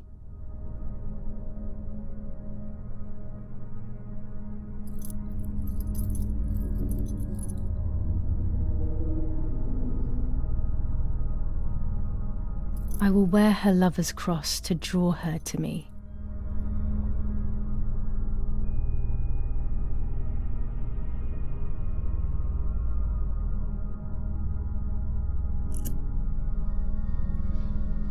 A lock of my hair to enter into her world.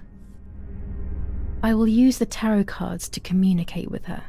The first 10 will be used like I did with Nanny. Once 2 cards have been chosen, it should begin.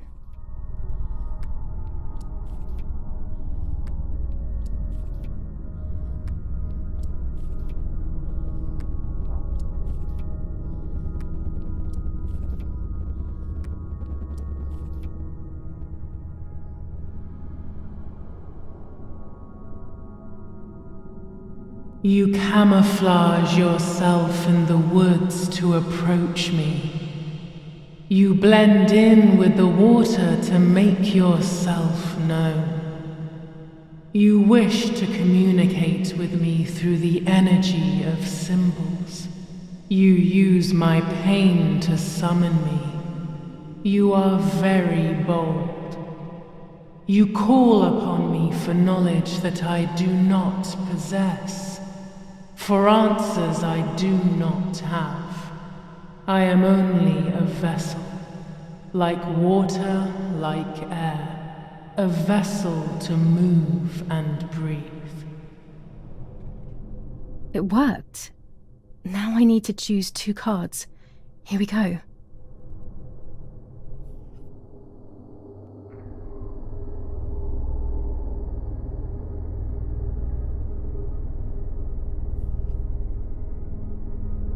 You do not have control of yourself.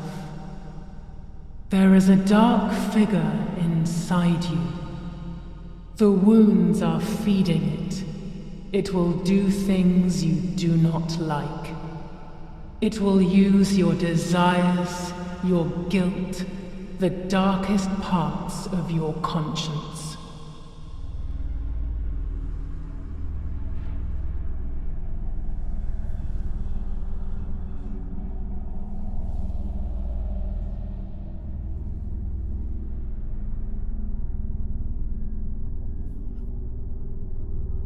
I can sense that you want to know who did it, but I do not have the answer.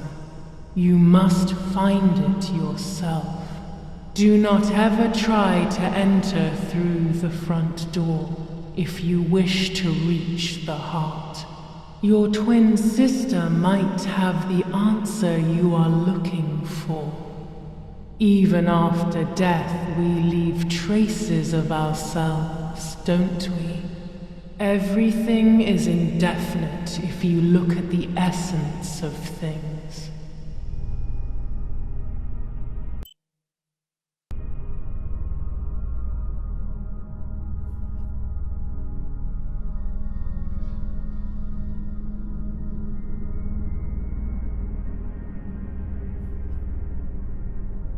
The daughter, the house, the mother. The daughter comes from the mother's house, then makes herself a home and becomes a mother. This cycle is broken. To undo the knot, find the Son. He is the original sin reflected on you. The one who gave you the light wishes to take it back. She wants control. Bit by bit, she is crumbling your life. You have to stop her.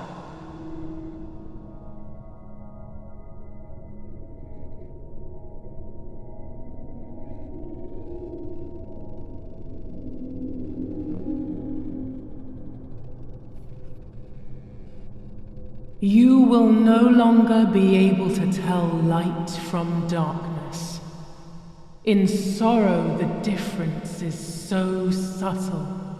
You are alone, and you will remain alone. Memories are abandoning you. They are your only true companions. Now they take the place of your happy childhood. and they may return to keep you company.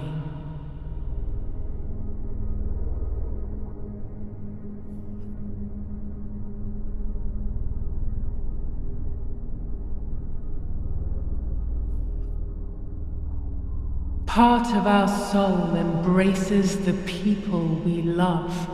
It is then torn away from us when these people disappear. The wound is deep and it cannot heal. Faith vacillates. Death causes fear. But the church is a safe place. It is home and mother to its children. Faith is the light. Do not lose it. Finding it again is almost impossible.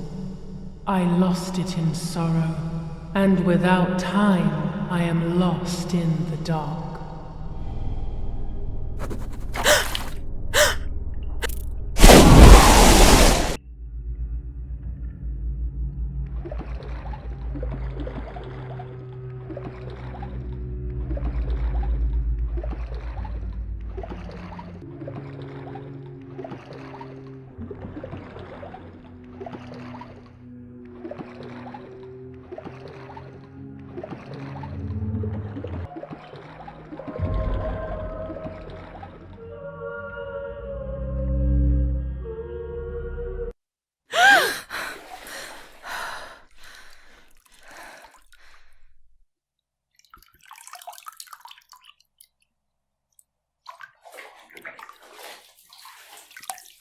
Speaking with the White Lady confused me even more, but at least now I have this key.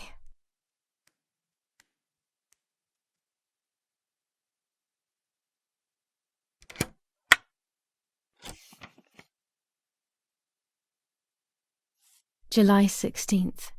Dear Sister, I entrust my secrets to this letter. If you are reading it, things have gone as I thought they might, and I am no longer there with you. First of all, I am not deaf, and I never was. Mother scared me when we were little, so I decided not to speak or listen anymore. It worked. In fact, Mother began to love me. They also found a scientific explanation for my deafness. Neurological damage caused by excessive pressure exerted by the twin during pregnancy progressively led to hearing loss. And like that, my decision was also transformed into a fault of yours. So I must put it right. Do I have any other secrets? Unfortunately, yes, but a letter is too cold for such matters. Now that you know that I can speak, please go to the dark room. I have a hidden recording. Listen to it and you will hear my voice. Farewell, Martha. Why all of this madness, Martha? What else have you been hiding from me? You deprived me of your voice for more than 15 years. I can't wait to hear it now.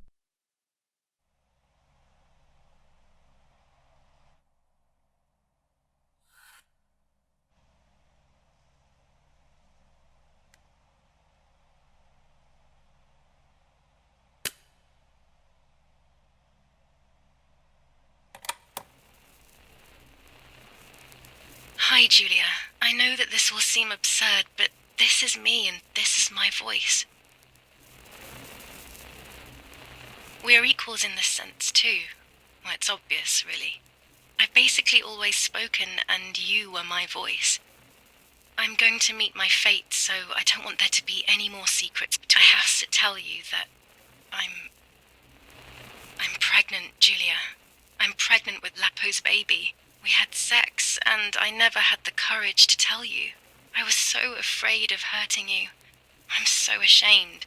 And now, how can I ever bring this child into the world? The baby is starting to show. Could you tell? That's why I'm no longer getting undressed in front of you. But for how much longer can I hide it? Yesterday, you asked me to go to the lake together early in the morning.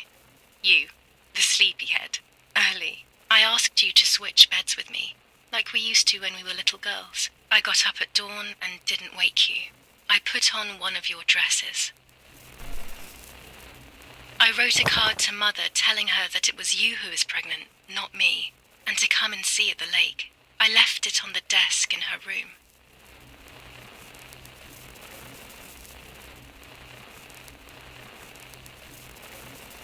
Then I felt the need to talk to you, and I remembered the recorder in the dark room.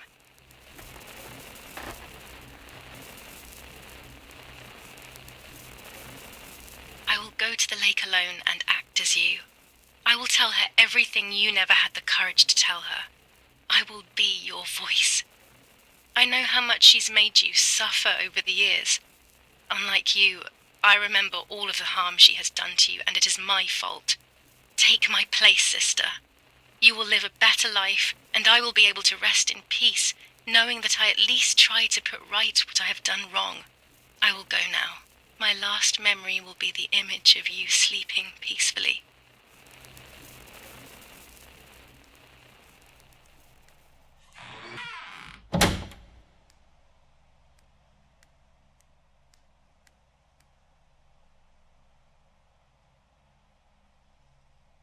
Hi, Julia. I was upset, unbelievably upset. July 16th, that cursed day. Martha didn't wake me up.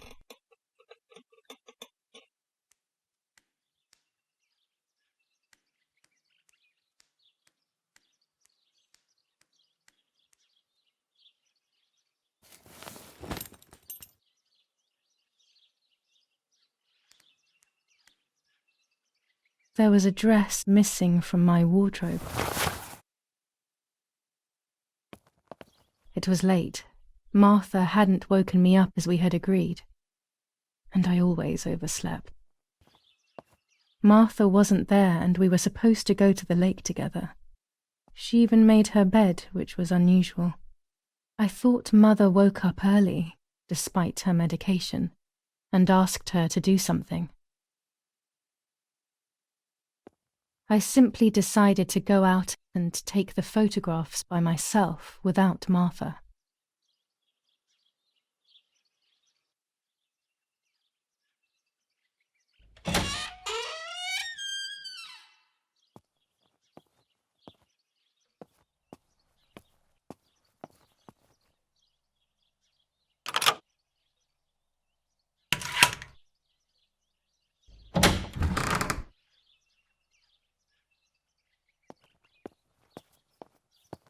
It was a foggy morning, but it was no longer dawn.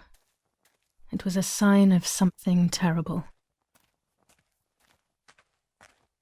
My mother had killed her beloved Martha with her own hands. I had then taken her place, usurping the throne of her affection. She would have never forgiven me. I had real reason to be afraid. I searched for one of Daddy's pistols to defend myself. What a stupid little girl I was. In spite of everything, that roll of film still needed developing, even if it didn't prove she was guilty. I also wanted to search for proof of Martha's pregnancy.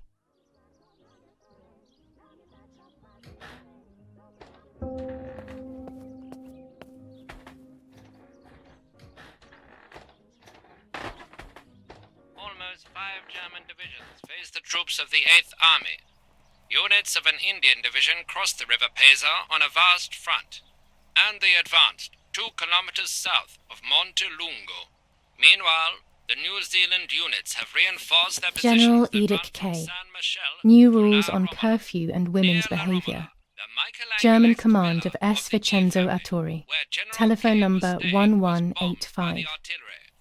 Luckily, the general and his family were not in the house at the time of the attack, and once again La Romola has been the site of graphic 400 ISO film. It comes into its own shooting clouds and indoors.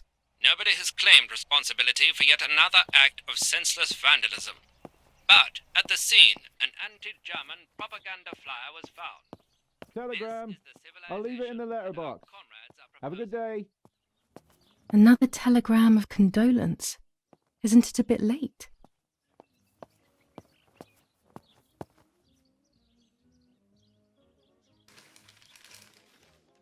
The New Zealanders conquer Tavernelli. In the eastern sector of the battlefront, the troops of the 2nd New Zealand Division, British 8th Corps, conquer Tavernelli. The 6th South African Armoured Division advances on the heights near Greve, conquering the peaks of the Dimini and Fili Mountains.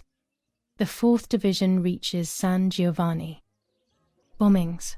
Damage caused by the bombings between Florence and Siena continues to increase. After the disaster at Poggibonsi, rubble and power cuts are the order of the day. Attack on Hitler. After an attack carried out by a group of traitors, Hitler's words are, "In having escaped, I see a sign of the duty incumbent on me to continue my work." Sabotage of the phone lines in La Romola. Telephone cables have been cut, causing danger to general safety. Any damage to the information service facilities is punishable by death.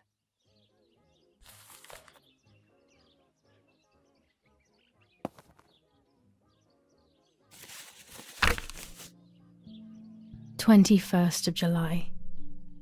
Lapo is dead. They shot me in the back when I discovered his body. I thought I had hit rock bottom. These are soulless, empty days.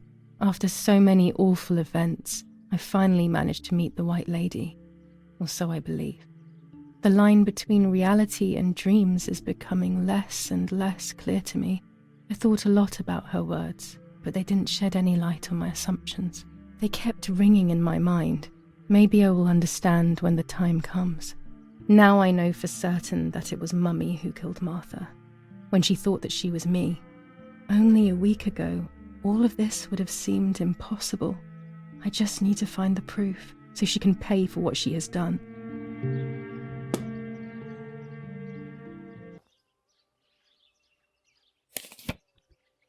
Dear Mrs. Irene K., following your call, we have received a telegram from Dr. D. Your request has been accepted.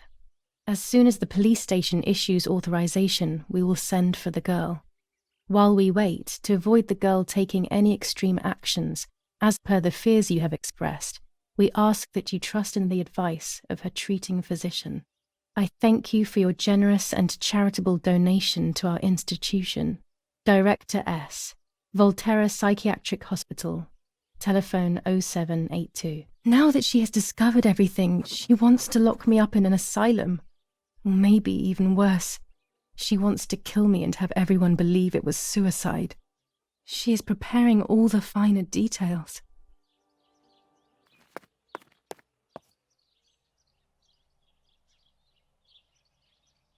Go to the dark room now. Not when she's around. I must stay as far away from her as possible. I could go to the cemetery instead to find out whether Martha really was pregnant or not.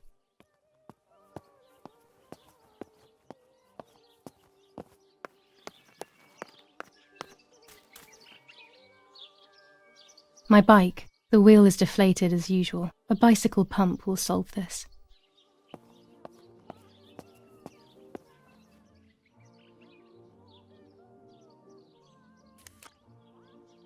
Here's the bicycle pump.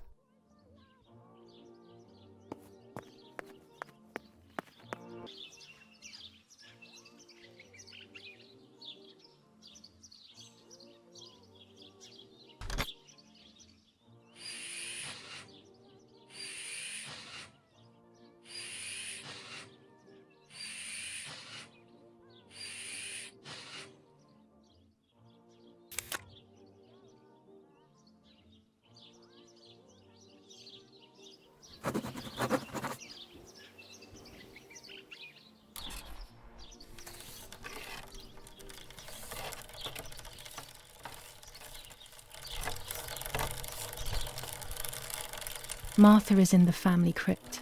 That place is scary.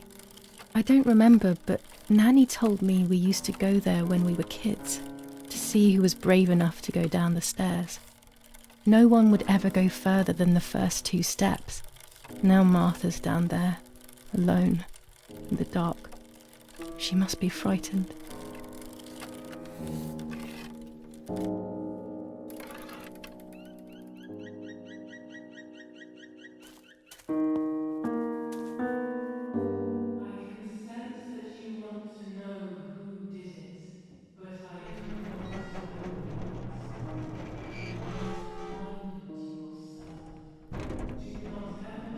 The crypt is here.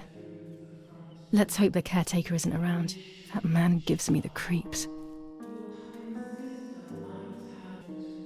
I should water the plants. No one will do it. The caretaker clearly doesn't care.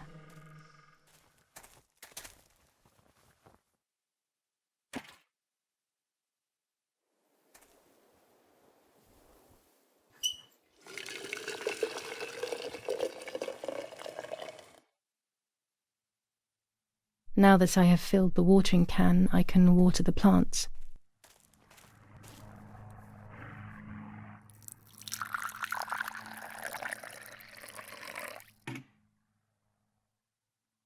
Lapo, if you were in front of me, what would I say to you? That I'm angry because you were sleeping with Martha? No, I'm not angry. I'm sorry that you kept everything hidden from me. It stings a little, perhaps, but faced with your loss, everything is now meaningless. I'm happy that they buried you here.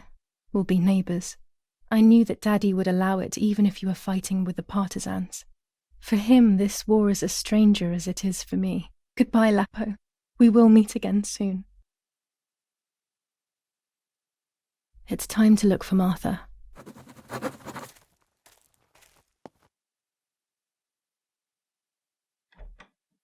Family crypt is locked. The key must be in the caretaker's hut, as always.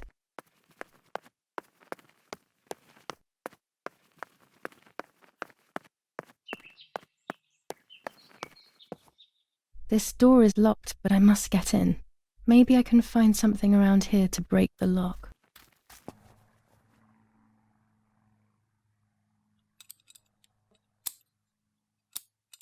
These are perfect for breaking the lock. I should hurry before the caretaker comes back.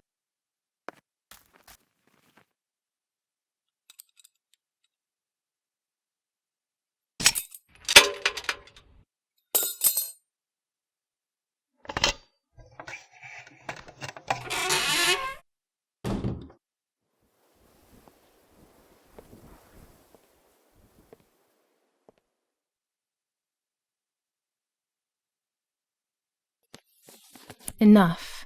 I can't go on like this any longer. I can't go on pretending nothing happened. My family was slaughtered by these dirty Nazis. My daughter wasn't even buried, and I had to bury that half-blood instead. An Italian family that got cozy with the dirty Germans. Bastards, that's what they are. What am I supposed to do with my life now? I want to end it, but not without taking a few Germans down with me. You won't see me anymore, but you will hear about me. Long live the resistance. Viva Italia. Everyone takes a side. I find myself siding with my family, but I'm not sure whether it is right.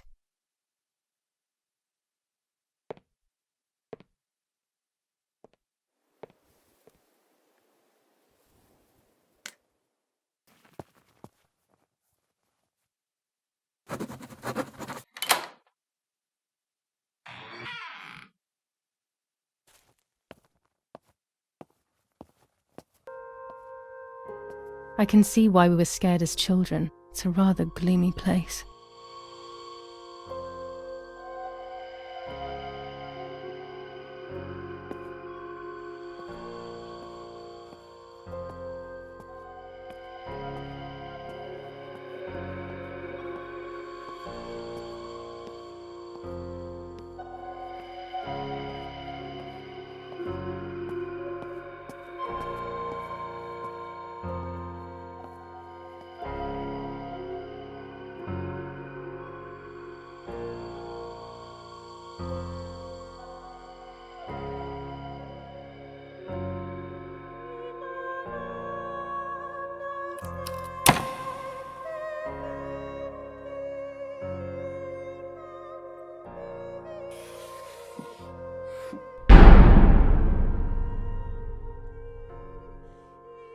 May God forgive me for what I'm about to do.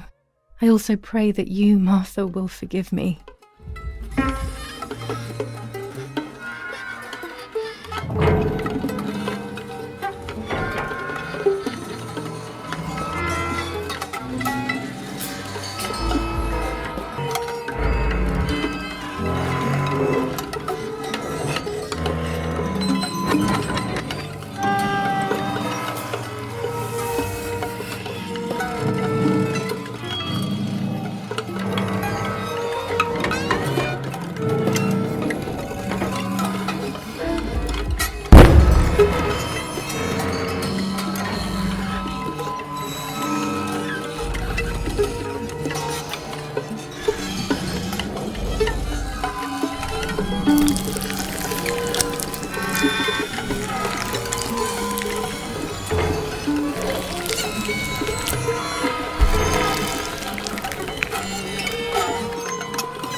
It was true.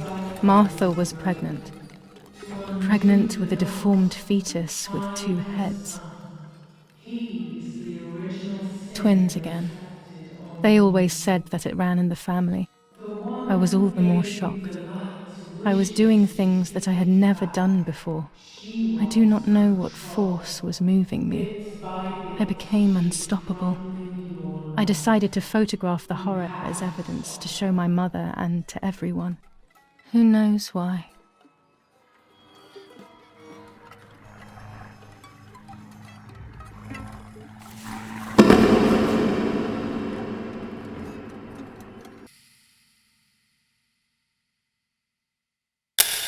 Enough now. I will torture you no longer. I will come back to fix you, and I will stay and take care of you. We will spend so much time together. I love you, Martha.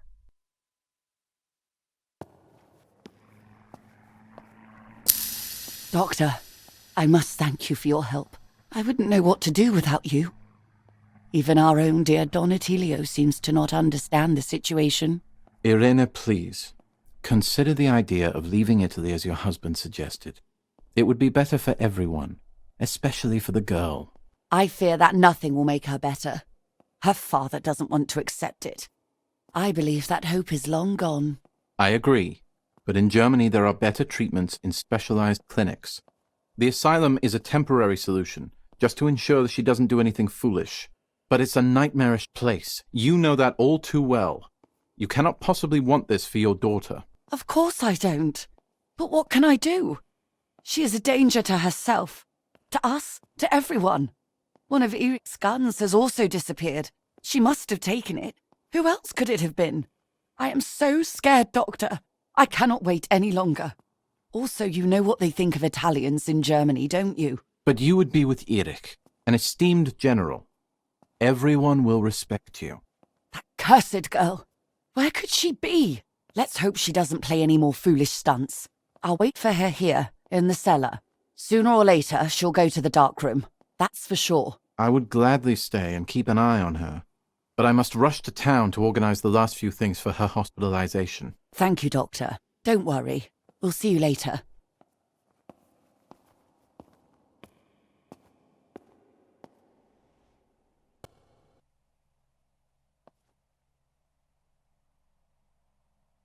She's sleeping. I must take advantage of this. I will make her talk. She will reveal the truth out of fear. She thinks I can be silenced by calling me crazy. But unbeknownst to her, I will record everything. Everyone will know what you have done to your own daughter.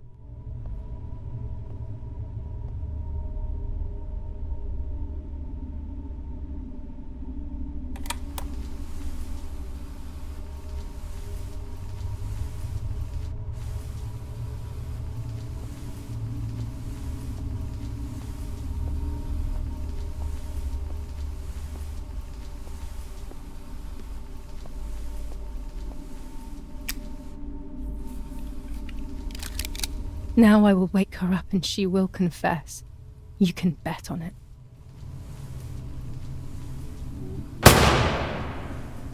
What are you doing, my daughter? Why do you want to ruin your life? I'm sorry. It wasn't me who just shot Mummy. It wasn't me.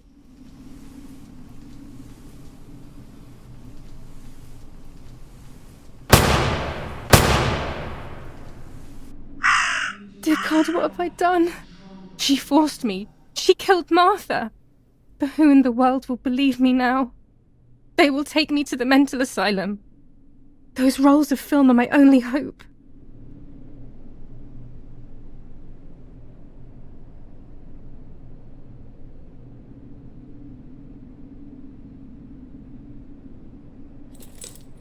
So that's who had the keys to my childhood bedroom.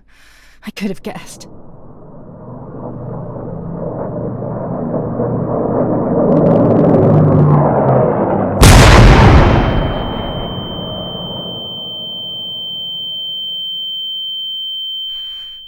My God, sooner or later more bombs will land here. Then everything will come to an end.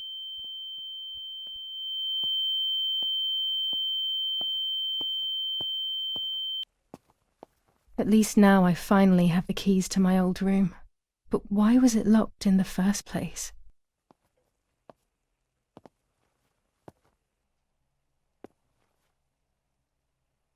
Finally, I can enter my room.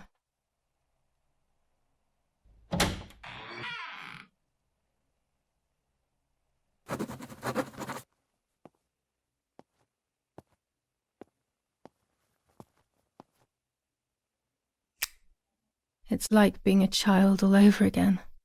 I used to play with the puppets by reenacting what was happening in my life, to clear my mind. I want to do it again. At the beginning of any puppet act, there was always the legend of the White Lady. Otherwise, the scenes I was reenacting were worthless.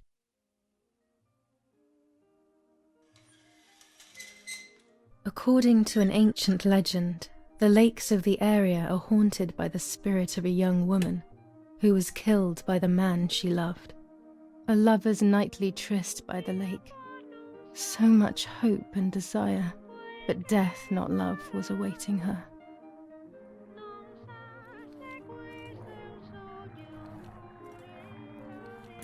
Ah, what a beautiful moon tonight!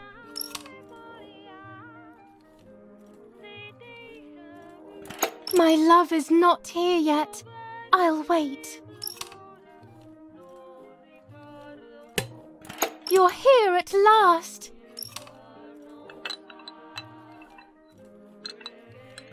What's going on? Why are you acting weird?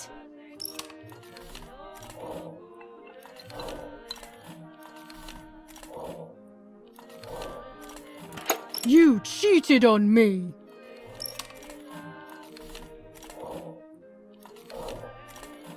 I would never do that. I love you.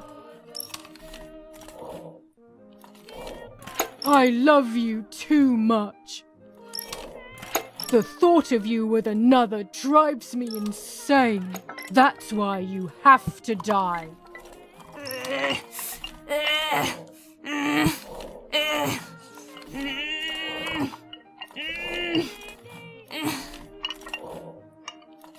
What did I do to you?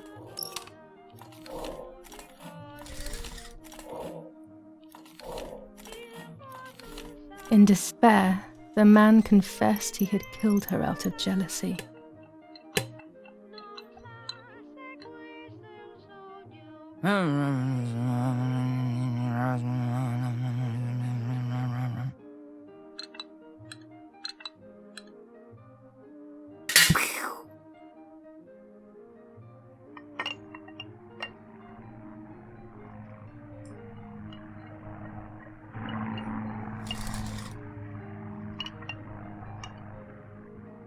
They searched everywhere, but the girl's body was never found.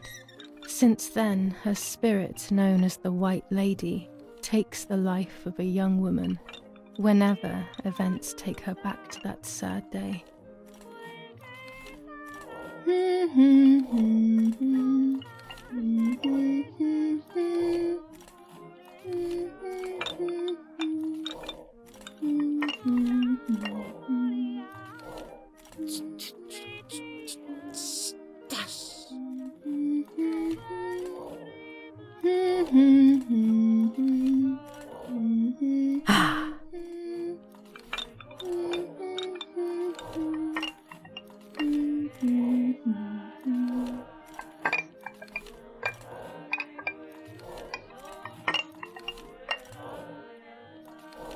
Help! Help me!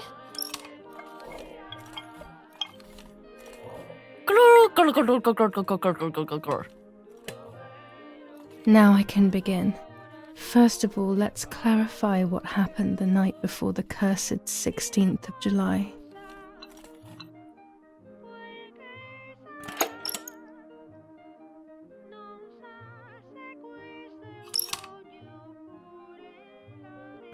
Dad says we're losing.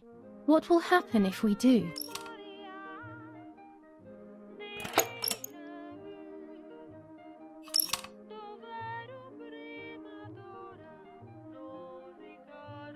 Will we become poor?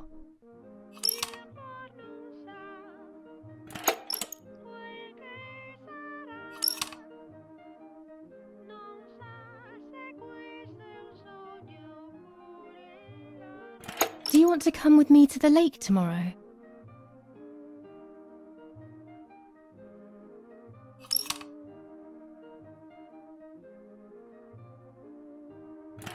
I want to take some photos.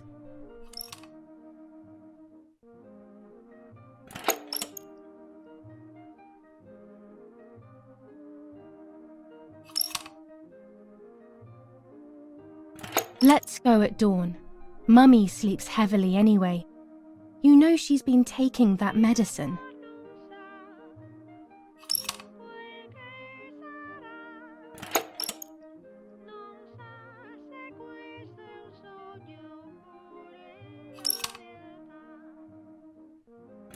Wake me up!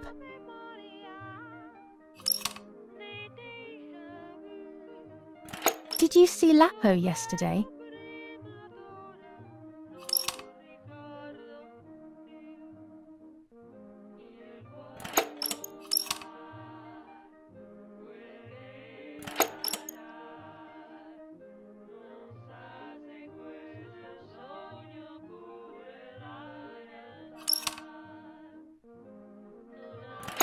Sure, great idea.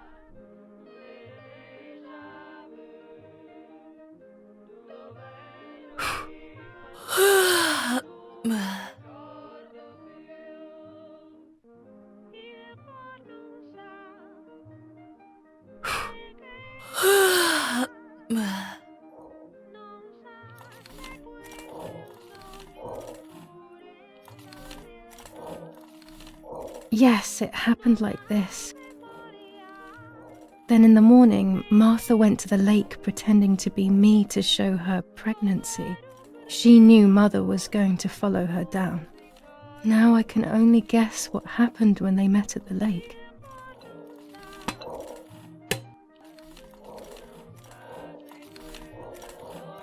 Hello, Mummy.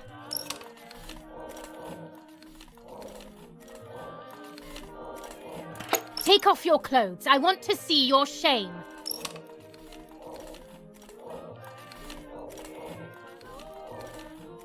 What do you want from me?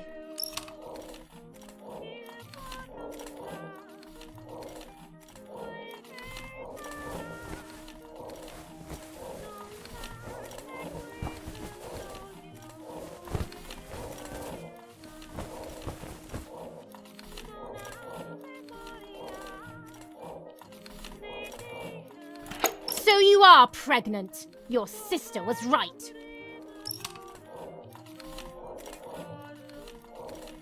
Well, at least I had fun.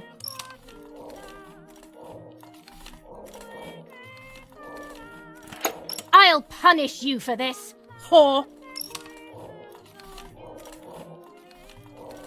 Try. I dare you.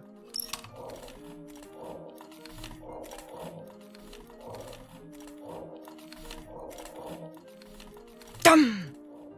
Dung! Dung! Dung! Dung!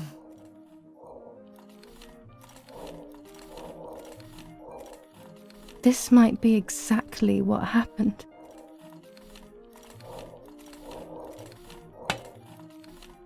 I will never know exactly what happened, but I think I have an idea. And after everything, I shot my mother. No, I didn't shoot. What actually happened? It is all in my mind, but I can remember. I know I can.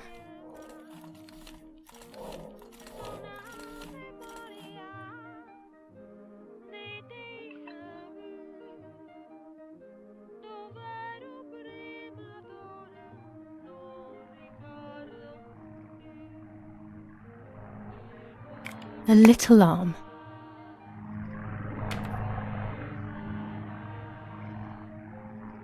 A small leg.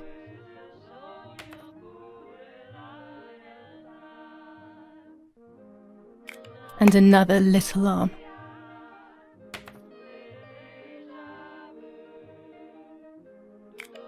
Another small leg. Oh look, only the head is left.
I was under the bridge, but it was just a game.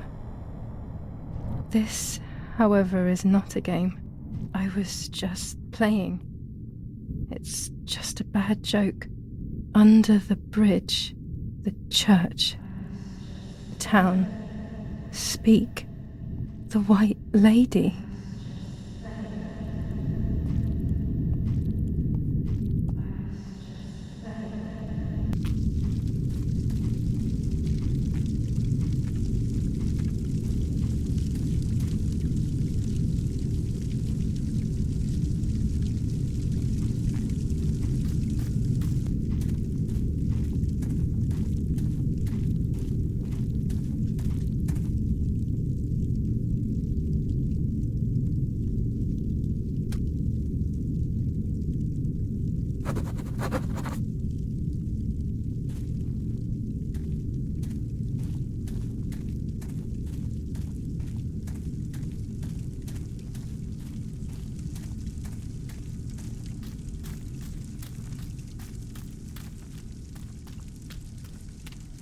Power is back. Now I can develop the role and hopefully have my questions answered.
Oh dear God, so it's true. I killed my sister. I did everything to hide the truth. Then I killed my mother to rid myself of the guilt. But she was nasty and everything was her fault. God, what does that make me? I don't deserve to live a second longer. Maybe I will see her again and I can try and ask for her forgiveness. But if there is nothing after death, at least I will be free from this suffering. I know it's not right, but I can't do this anymore. I fired instinctively at that soldier, hitting him right in the head, but it was not a good idea. He obviously didn't come alone. When the others came in, I closed my eyes. I heard a lot of commotion and then felt a sharp pain in the stomach. They were kicking me while another tried in vain to convince himself that the soldier on the ground was still alive. They hit me in the ribs, the back, and the stomach. I couldn't breathe, and at the same time I felt the need to vomit. They were ordered to put me on a seat. They bound me up so tightly that I couldn't feel my hands or feet. On the seat next to me was my father. He was breathing, but he appeared to be unconscious. The guy in charge started asking me questions. He kept hitting me in the face and head with some kind of short cane. It was so violent I thought my skull would crack open. All I could taste in my mouth was blood and broken teeth. I ran my tongue across my teeth, thinking to myself that I'd never be able to smile again. A frivolous thought perhaps, but a painful one nonetheless. Part of my top lip was cut open and was hanging down. I foolishly tried to put it back in place using my tongue and lower lip. I threw up. They forced me to confess that my father had been carrying out all kinds of activity within the German army. Of course, I didn't know anything about it, so I tried to explain. But those punches... I would have done whatever it took to stop them. Whatever it took. Just after I told them what they wanted to hear, the general said, "All it took were 2 slaps and you sold out your father, you German whore." Then he ordered my father to be executed. It took less than a moment. He didn't even move. He pointed to one of the soldiers and then he pointed to me. My time had come. They all left except for the soldier who had the unpleasant task of finishing me off. I wanted to die, but not like that. Terror engulfed me. I could almost hear the sound of my body evacuating. I had the gun pointed to my forehead. I couldn't look at his face. I stank. I felt indecent. Then he moved the gun on purpose and shot without hitting me. He had taken pity on me. It must have been my fate not to die. He quickly cut the ropes and pushed me to the ground, saying out loud, "It's done. The German whore has been dealt with." I was left motionless on the ground. He left, and I fainted again.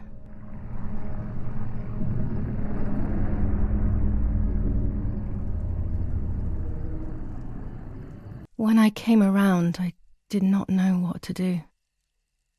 I was completely empty and felt pain everywhere. Everyone was dead. I was now alone in the world. I felt a desire to hear their voices one last time on Daddy's recorder in the dark room. Provided the soldiers hadn't destroyed it, that is.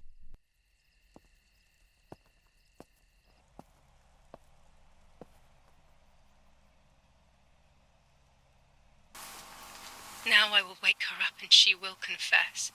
You can bet on it. What are you doing with your father's gun? It's dangerous. Stop it. Talk. Tell me everything now. Tell me what you have done. Okay. Calm down. I will tell you everything. I found that strange note when I woke up, and I immediately realized that something was wrong. Something was up with you, aside from your usual quirks. I came to check, but you weren't in your bedroom. You had spoken about the lake, and I got worried, so I called your father, and we went to see what was going on. We found you sitting in your underwear at the side of the lake. You kept saying that nothing had happened, and you kept repeating things like that. I hugged you to try and make you feel better, but you did not speak again for days. What is happening to you? You should tell me what's going on. I'm not going to that loony bin. I would never have wanted this, but I'm afraid you will harm yourself further. You were really hurting yourself in front of the piano that night. What else could we do? You killed my sister and now you're afraid because I found out. So you're making up stories, aren't you? But I'm not falling for it this time. What are you saying? Your sister? Please, no. I was not well. I didn't know what I was saying. So many years have passed. You were little then. I thought everyone had forgotten that nonsense. Shut up! Don't speak. Don't say anything else. What are you doing, my daughter? Why do you want to ruin your life? I'm sorry. It wasn't me who just shot Mummy. It wasn't me. I didn't know who I was anymore. Everything had fallen apart. I was afraid of myself. My God, it was terrible. I had always been convinced that I was too good for myself, but then I had become my own enemy. I was the danger. What should I have done? I thought about the puppet theatre in my old room. There I could find something in myself, perhaps. So I rushed to go play with it again.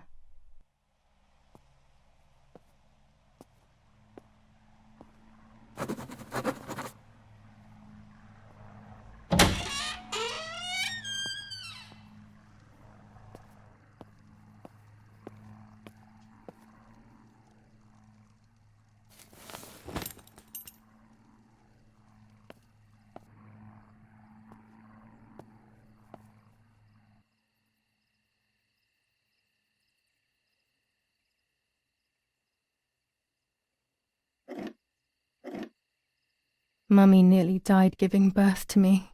This is what remains in my memory of my mother's, nanny's, and father's stories. I remember little to nothing of my childhood at home. I have to try, though. Maybe the important events I should know are right there.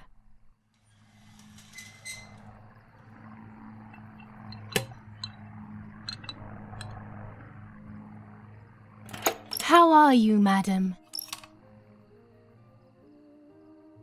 I feel a sharp pain.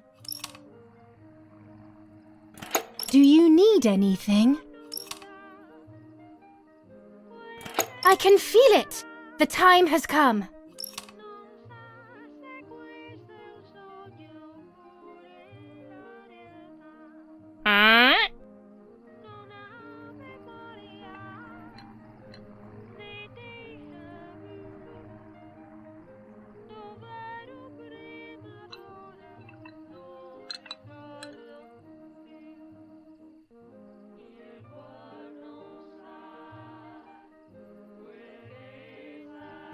Everything is ready. Help! Something is wrong. Help! Irene is not well.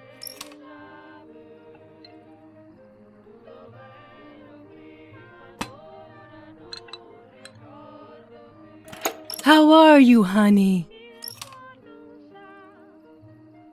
I'm getting weaker and weaker.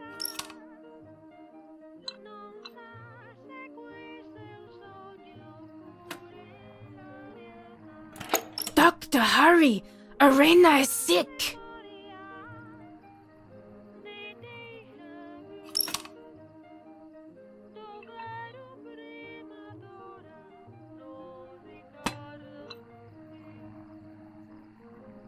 Don't worry, Irene. The pain you feel is natural. Push, Irene, push!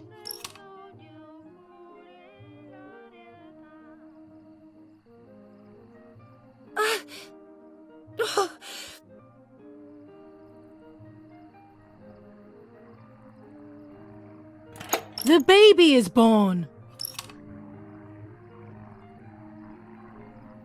I feel sick. I feel myself wasting away. It's going to be okay.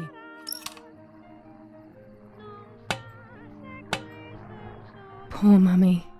She has suffered so much. I have hurt her so much, ever since I was born.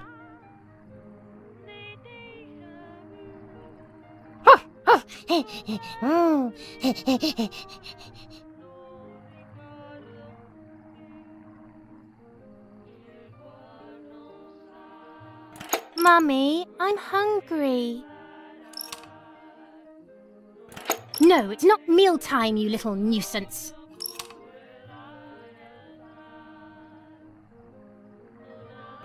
Mummy, I'm thirsty.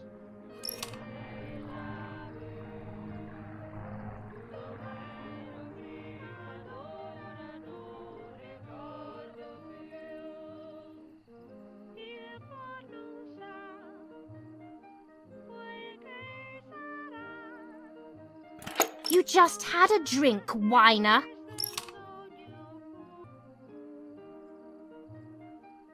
Mummy, I have to pee. That's enough! Go to your room!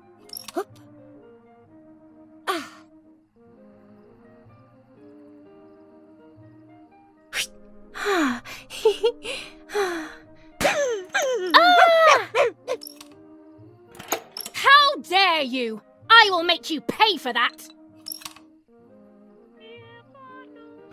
My hands are not enough! You need to learn properly this time! Sorry, it was an accident, Mummy!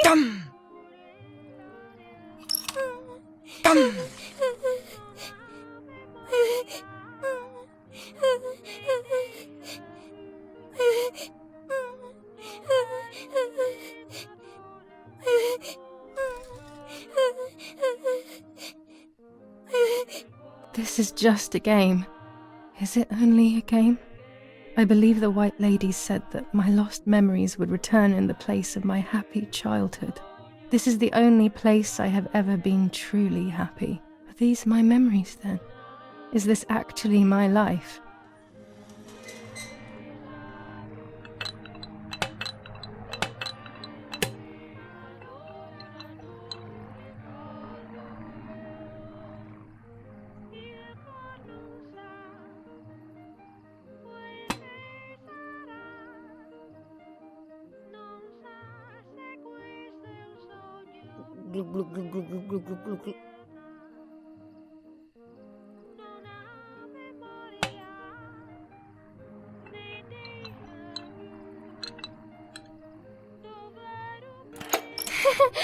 What are you doing, Martha?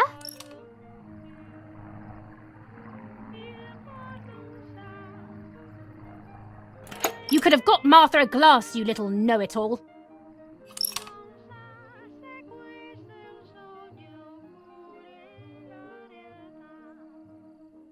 Sorry, Mummy.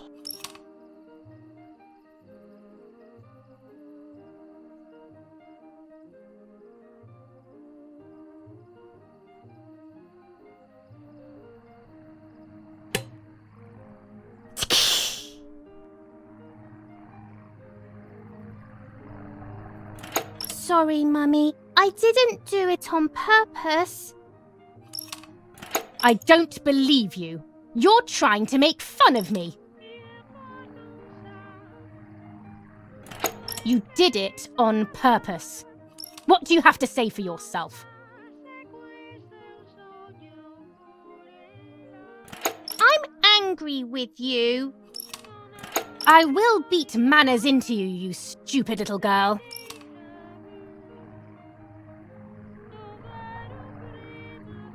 Come with me now.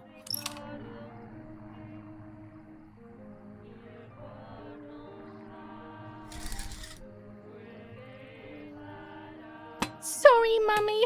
I'm so sorry. Come with me. I will put you in your place, girl.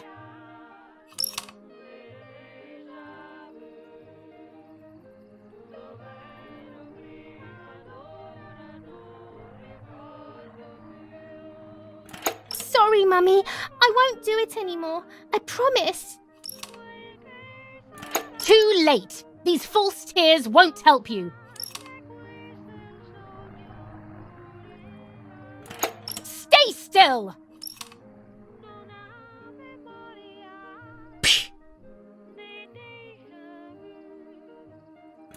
Help!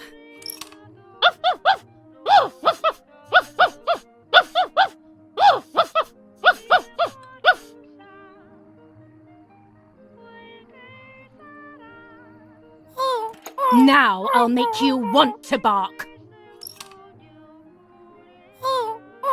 Leave my dog alone!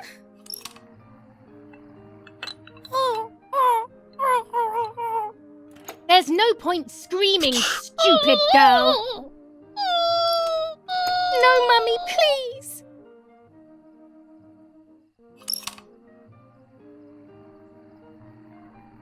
You're insane. Sure. Now I'll show you how insane I am.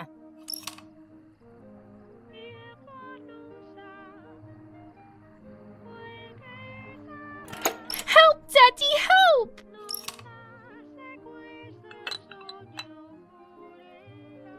Screaming won't work. Your father is not here like usual.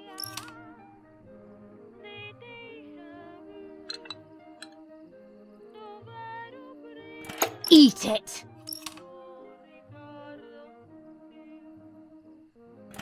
No!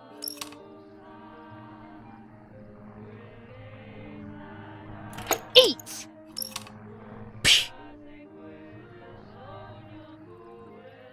I won't eat him. I said eat!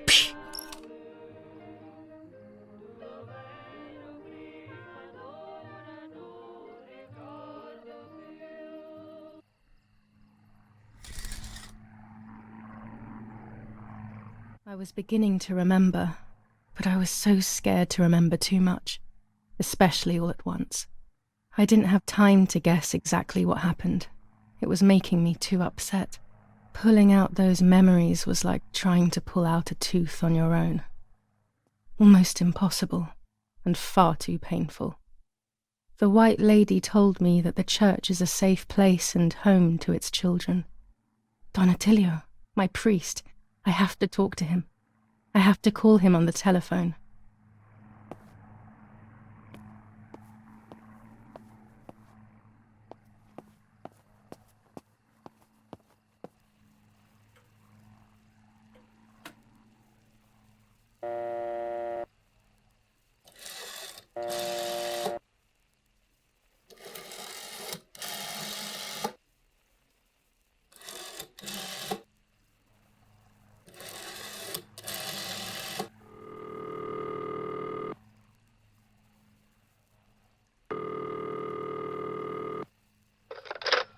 Don Attilio speaking. Who is it? Father, help me. They're all dead. Daddy, Mummy, everyone. Julia, come to me immediately. Don't stay alone. It's dangerous. Come to town. You can stay here with me and we can talk about everything. Okay? Okay, Father, but first I want to play with my puppets for a while. Julia, don't be silly. Come to church right away.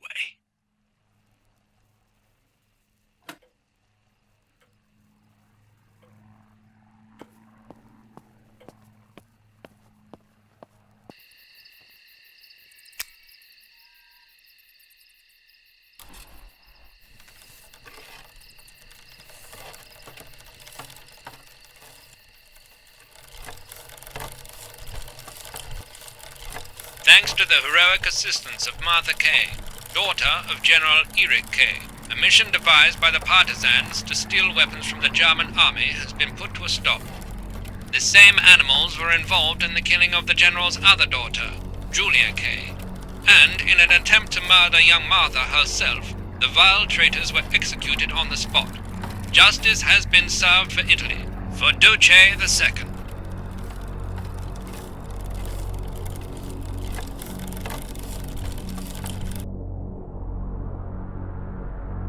Those boys, they had all been killed and it was my fault. They were my age, and a few of them were our friends. I didn't think it would go like that, but wasn't it obvious, really? What was I actually expecting? I felt like a coward. But what could I have done? Should I have betrayed my father? I loved my father, but I also loved my friend Lapo. Which side was I on? I just listened to my heart. I thought it was the right thing to do, but instead it was the worst thing I could have done.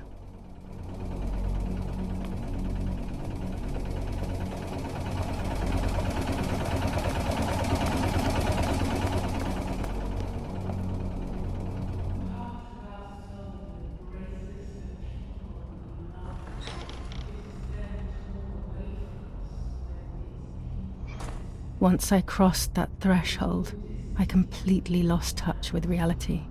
Everyone around me had died while I survived everything.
don't remember how things went. I just remember a big light and then photographs were being taken of me. There was a man dressed in white, a doctor, I presume. He was asking me questions, but I didn't understand what he was actually asking me. He wrote something on a piece of paper and then 2 nurses led me away. I was in the mental asylum. Some women were talking to themselves, others cried. Some were even covered in their own filth. Others were violent and tried to hurt themselves any way possible. There was this one young woman who would pleasure herself all day long, incessantly, to the point where she would bleed. So they would tie her down to the bed screaming, cursing and talking gibberish for days on end. Once her wounds had healed and she was untied, she would just start again. That woman was me. They started to give me injections. What they gave me made my whole body shake. I broke my vertebrae and an ankle. I think it was called cardiazole or something like that. My body was like a fire that didn't want to be put out. When it appeared to be quenched, it would come back, even stronger than before. In the end, though, they won. I stopped screaming and masturbating. I stopped thinking. There was no longer any need for therapy. Something inside of me had died. But nevertheless, I insisted on carrying along this painful journey. I was stronger than I could ever have imagined.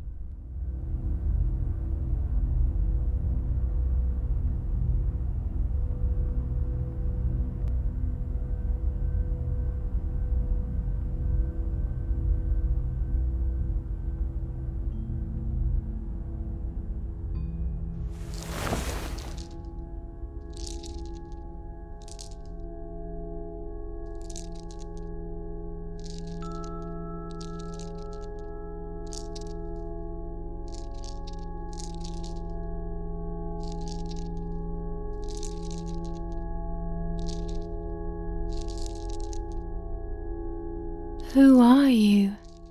Wait, wait. I want answers. Don't go away.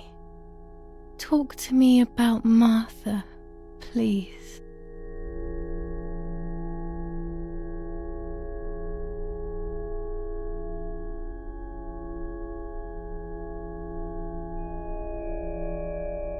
Martha, Julia, there's no longer any difference.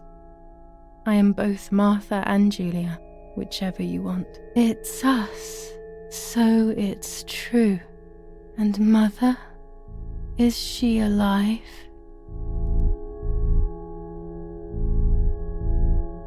Mummy is dead. Nobody knows that better than I do, unfortunately. It's useless to try and deceive ourselves. Did I do what I think I've done?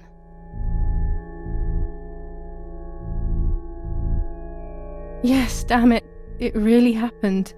I cut her into pieces and buried her under the bridge. God, all that blood. My God, I knew it. What about Daddy? The soldiers? Did that really happen? It happened.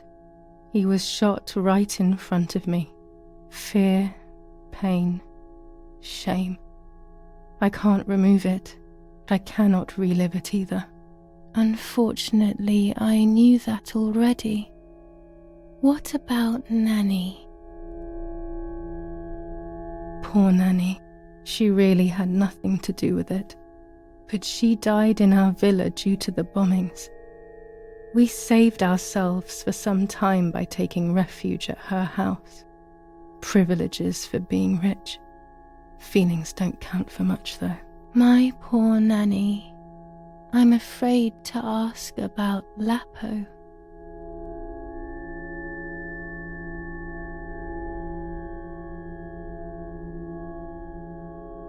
Lapo is dead. He was blown up by a landmine. He got into trouble and paid with his life. My dear friend. Poor boy. Just as I remembered, unfortunately. One last question. The pregnancy? I was pregnant, but then I had a miscarriage. So much blood that morning. Then my mind decided that things had gone differently. Who knows what else I was hiding? That's enough now. All of these questions are pointless, aren't they? It's all inside of us. We just need to turn the mirror. Is it not all just the reflection of an unknowable existence? Nothing more than a puppet show.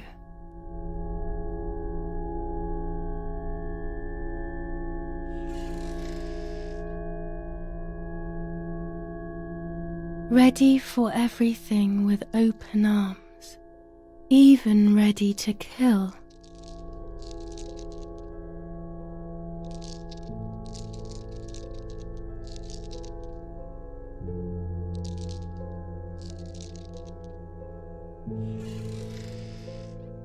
Legs always ready to run.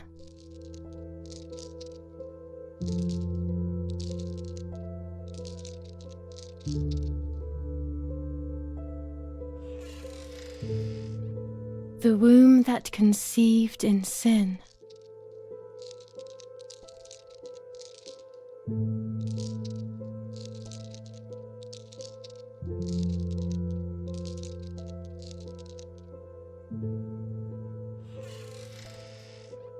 Lastly, the mind.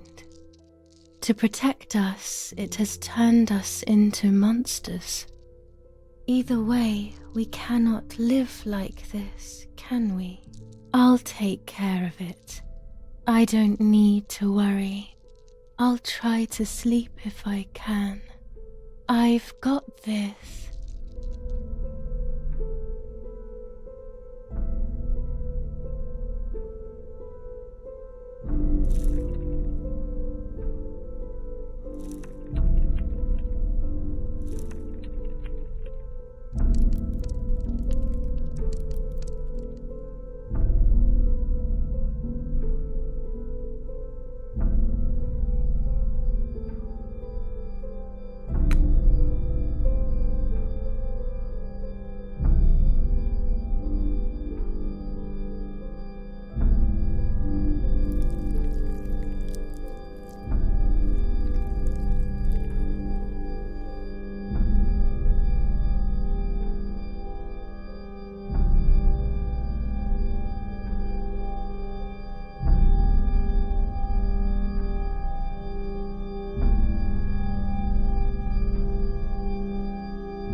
On the 26th of July, San Casciano was bombed and the church was destroyed. But I was not there then. I was already in the asylum. Once again, stubbornly, I was not dead. The bombs hadn't killed me, and I had also survived myself. The most absurd test and the hardest one. The war ended some time ago now, both out there and inside of me. I was on the wrong side of the gate, but now I can turn the page. Life is opening its doors again, isn't it? If I hadn't been so lucky to survive myself, I would have thrown everything away. We think that danger is all around us, ready to attack. But the most devious and misleading dangers are the ones that are inside of us. They grow without us realizing. They make us suffer, remain confused, and remove our self-respect. I would have wanted to ask for help, but I was alone. This is my story. Thank you for being here, for listening to me. Now I'm ready to leave. How long will it take to get home?